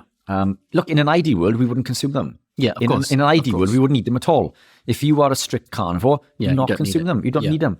These are designed for the low-carb ketogenic market, but I get a slate in on Amazon with these because they don't taste as nice as these other bars. Yeah. And that's what people say to me. And it's like, well, they're not these bars. These are better for health and well-being. Yeah. And it's taste and healthiness as a spectrum and a concept. They're not necessarily the same thing. Especially when you look at like veg, which we all hated as a kid. But in this space, if you want something that tastes exactly like whatever chocolate, like a dairy milk, the only thing that tastes exactly like a dairy milk is dairy milk. If you want to come away from that and go towards better health, ideally don't have anything. But if it's difficult, which it is for most people, and understandably so, part of transitioning is looking at things like this. And I think the further away you go, obviously the less it's going to taste like an actual dairy milk, but you get more benefit as a result, like being lectin free, maximum 2.1 carbs and out those two, etc., etc. So if you're coming this end of the spectrum, you can't expect it to taste like this end of the spectrum. And I think the other two we looked at are on the spectrum, maybe not quite a Snickers, but they're probably somewhere in the middle. And this is just more towards this end. I agree. I think for someone who is looking to come away from consuming Snickers and Mars bars, these other ones are better choices. I agree. Providing you don't overconsume them. So it doesn't give you the green light to eat 5 a day. Yeah. So if you're consuming a Mars bar every day and you decide to opt for these, fantastic. And that is a stepping stone. And that's brilliant. So I think that's the sort of area that these come into. But you do need to be mindful not to overconsume. But just always bear in mind that they do contain more sugar than you're led to believe on there. And I don't know. In fact, I would even argue that the companies that produce these don't understand this. Yeah. They've. I won't be surprised. They're not nutrition experts, and maybe they don't understand how the body works with absorption. When we create a product, we think, I'm going to add all of these things in, it's going to be the best thing ever. Well, when you understand absorption and cross competition, then you realize that most of these things are not going to work. But that education is far deeper than mine. So the people who have created these have probably done so with the best interest, at heart. Yeah, I agree. But just be mindful that they are way higher in carb. So these could be your stepping stone in regards to low carb, but keep them low. Maybe consume one a day, or when you're craving, try to be without them. Use them as a crutch, and maybe this is a segue, into these incremental changes as you gravitate deeper into healthier living. Yeah, I agree. I think the Snickers, I'm saying Snickers because that was my favorite chocolate as a kid. So Snickers is probably the worst thing to have on this particular spectrum we're talking about. The first step will be to look at maybe something like this, okay, which, I wouldn't take, but I think it's better than a Snickers. I agree. So I would say to a patient, okay, first step, just to make it little steps so you have wins from day one, just have one of these instead of a Snickers. Then you go to there. And then once you're okay with that, then actually let's look at these keto bars, and then you're there. Well, it may even become less than that, because it could be, well, look, now let's try going 1 to 2 days. So you can reduce, or let's try half a bar. Well, yeah. So, it's incremental changes. So these are fantastic for that. But, they're not something, and these are not something that I would recommend that you consume in excess, for prolonged periods of time. And incremental changes. If you want to become carnivore, then fantastic. There's no requirement for these. Yeah. If you're low carb, if you manage to get to be in deeper down that journey and you become a more strict ketonian, shall we say, and you're looking for better choices, then that's where these come into a league of their own. So don't expect, these ones to taste like a Snickers or even a grenade. Yeah. They are a far healthier version. Okay. But there needs to be, and I make no bones about saying that, I genuinely believe mine to be the healthiest in the world in regards to, these sorts of bars. But these have their place. They're a segue product, fantastic. Another one that I used to use myself, because I've been there, and people forget this. I used to be clinically obese, as you know. Yeah. I suffered with myriad conditions. There was a bar that I used to consume. What was it called? It'll come to me. And I think it's worth giving them a shout out. Warrior. Yes, Warrior I did bars. see them when I was researching this. Yeah. So Warrior, I think they were made by, I don't know if it's bulk powders or, I can't remember. In fact, I don't think it's bulk powder. But anyway, you can edit that part out as you see fit. But it's a Warrior, but I can't remember who produces them. Yes, they contain lots of stuff I wouldn't consume now. I used to eat loads of them because they were my segue in, and I ate lots of them for a long period of time. And then I reduced them. I reduced the frequency, and then I know it was less and less. It was down to 1 a day, and then 1 every couple of days. Then it was like 1 a week on the weekends. And then I started consuming no bars. Yeah. And then when I felt like I needed to, there's another brand that I stock, a third-party brand called FATT, F-A-T-T. I stock them. They're a very good ketogenic bar product also. So I was consuming their product. After that led the birth of me producing my own through the love of the lifestyle and through the feel of the need to offer these products. Because when I came into this way of living, it was a minefield. Lots of these niceties weren't available. And I think if people have these crutches, if you're the type of person to flick the switch and go full carnivore, then kudos to you. I don't think that's the healthiest thing to do either. I do believe incremental changes is better for a number of reasons. But, if you decide to do that and you thrive, then fantastic. But for most of us, we need these incremental changes. I am this person that we're speaking of. I am the person that would consume these products. So it's through these incremental changes, but try to make better decisions as you gravitate deeper down your journey. Now, this grenade box, that depending on where you buy it, that box is on average somewhere between 20 and 25 pounds. What are we talking about for a box or a multi-pack box of those? So these are around $21.99 a box. Same then, so it's more or less the same. And I agree. The grenade. I haven't eaten a grenade bar. But they look fantastic. I've got no doubt they're nicer tasting than my own. Yeah. I've got no doubt that Huel are nicer tasting than my own. But they're not as healthy as my own. So there is a trade-off. It's where you are on your journey. So that's not putting these products down by any means. I think they're fantastic products for the area of where they want to be. But I would argue that they're not as low carb as we're led to believe. But they've got their place. Of course. So I think across all the three categories, I think we've delved into quite a bit of depth. We've looked at the electrolytes. I think the electrolytes is probably a lot more to look at because there's multiple electrolytes to look at and multiple forms as subcategories. Then we've looked at the C8, oil and powder. There's no subcategories, either the C8 or it isn't, as well as the ketones, all those things. And now obviously we've got these bars, which are pretty simple to understand and what the purpose of them are. I think it's fair to say most people can come across these at some point on their nutrition journey to better health, and at least one of them will play a role somewhere. They're not extortionately expensive. They're not difficult to find, but I think hopefully we've given them a good encyclopedia to start choosing the right things. So, Richard Smith, thank you very much for coming on again, and it's been an absolute pleasure. Dr. Abs, an absolute pleasure as always. Thanks for the grilling. Fraud. You absolute fraud. I know. Lock me up. No, I massively appreciate it. Thoroughly enjoyed. We can get into the weeds in regards to the other stuff further down the line. But sure. But thanks again. Thank you.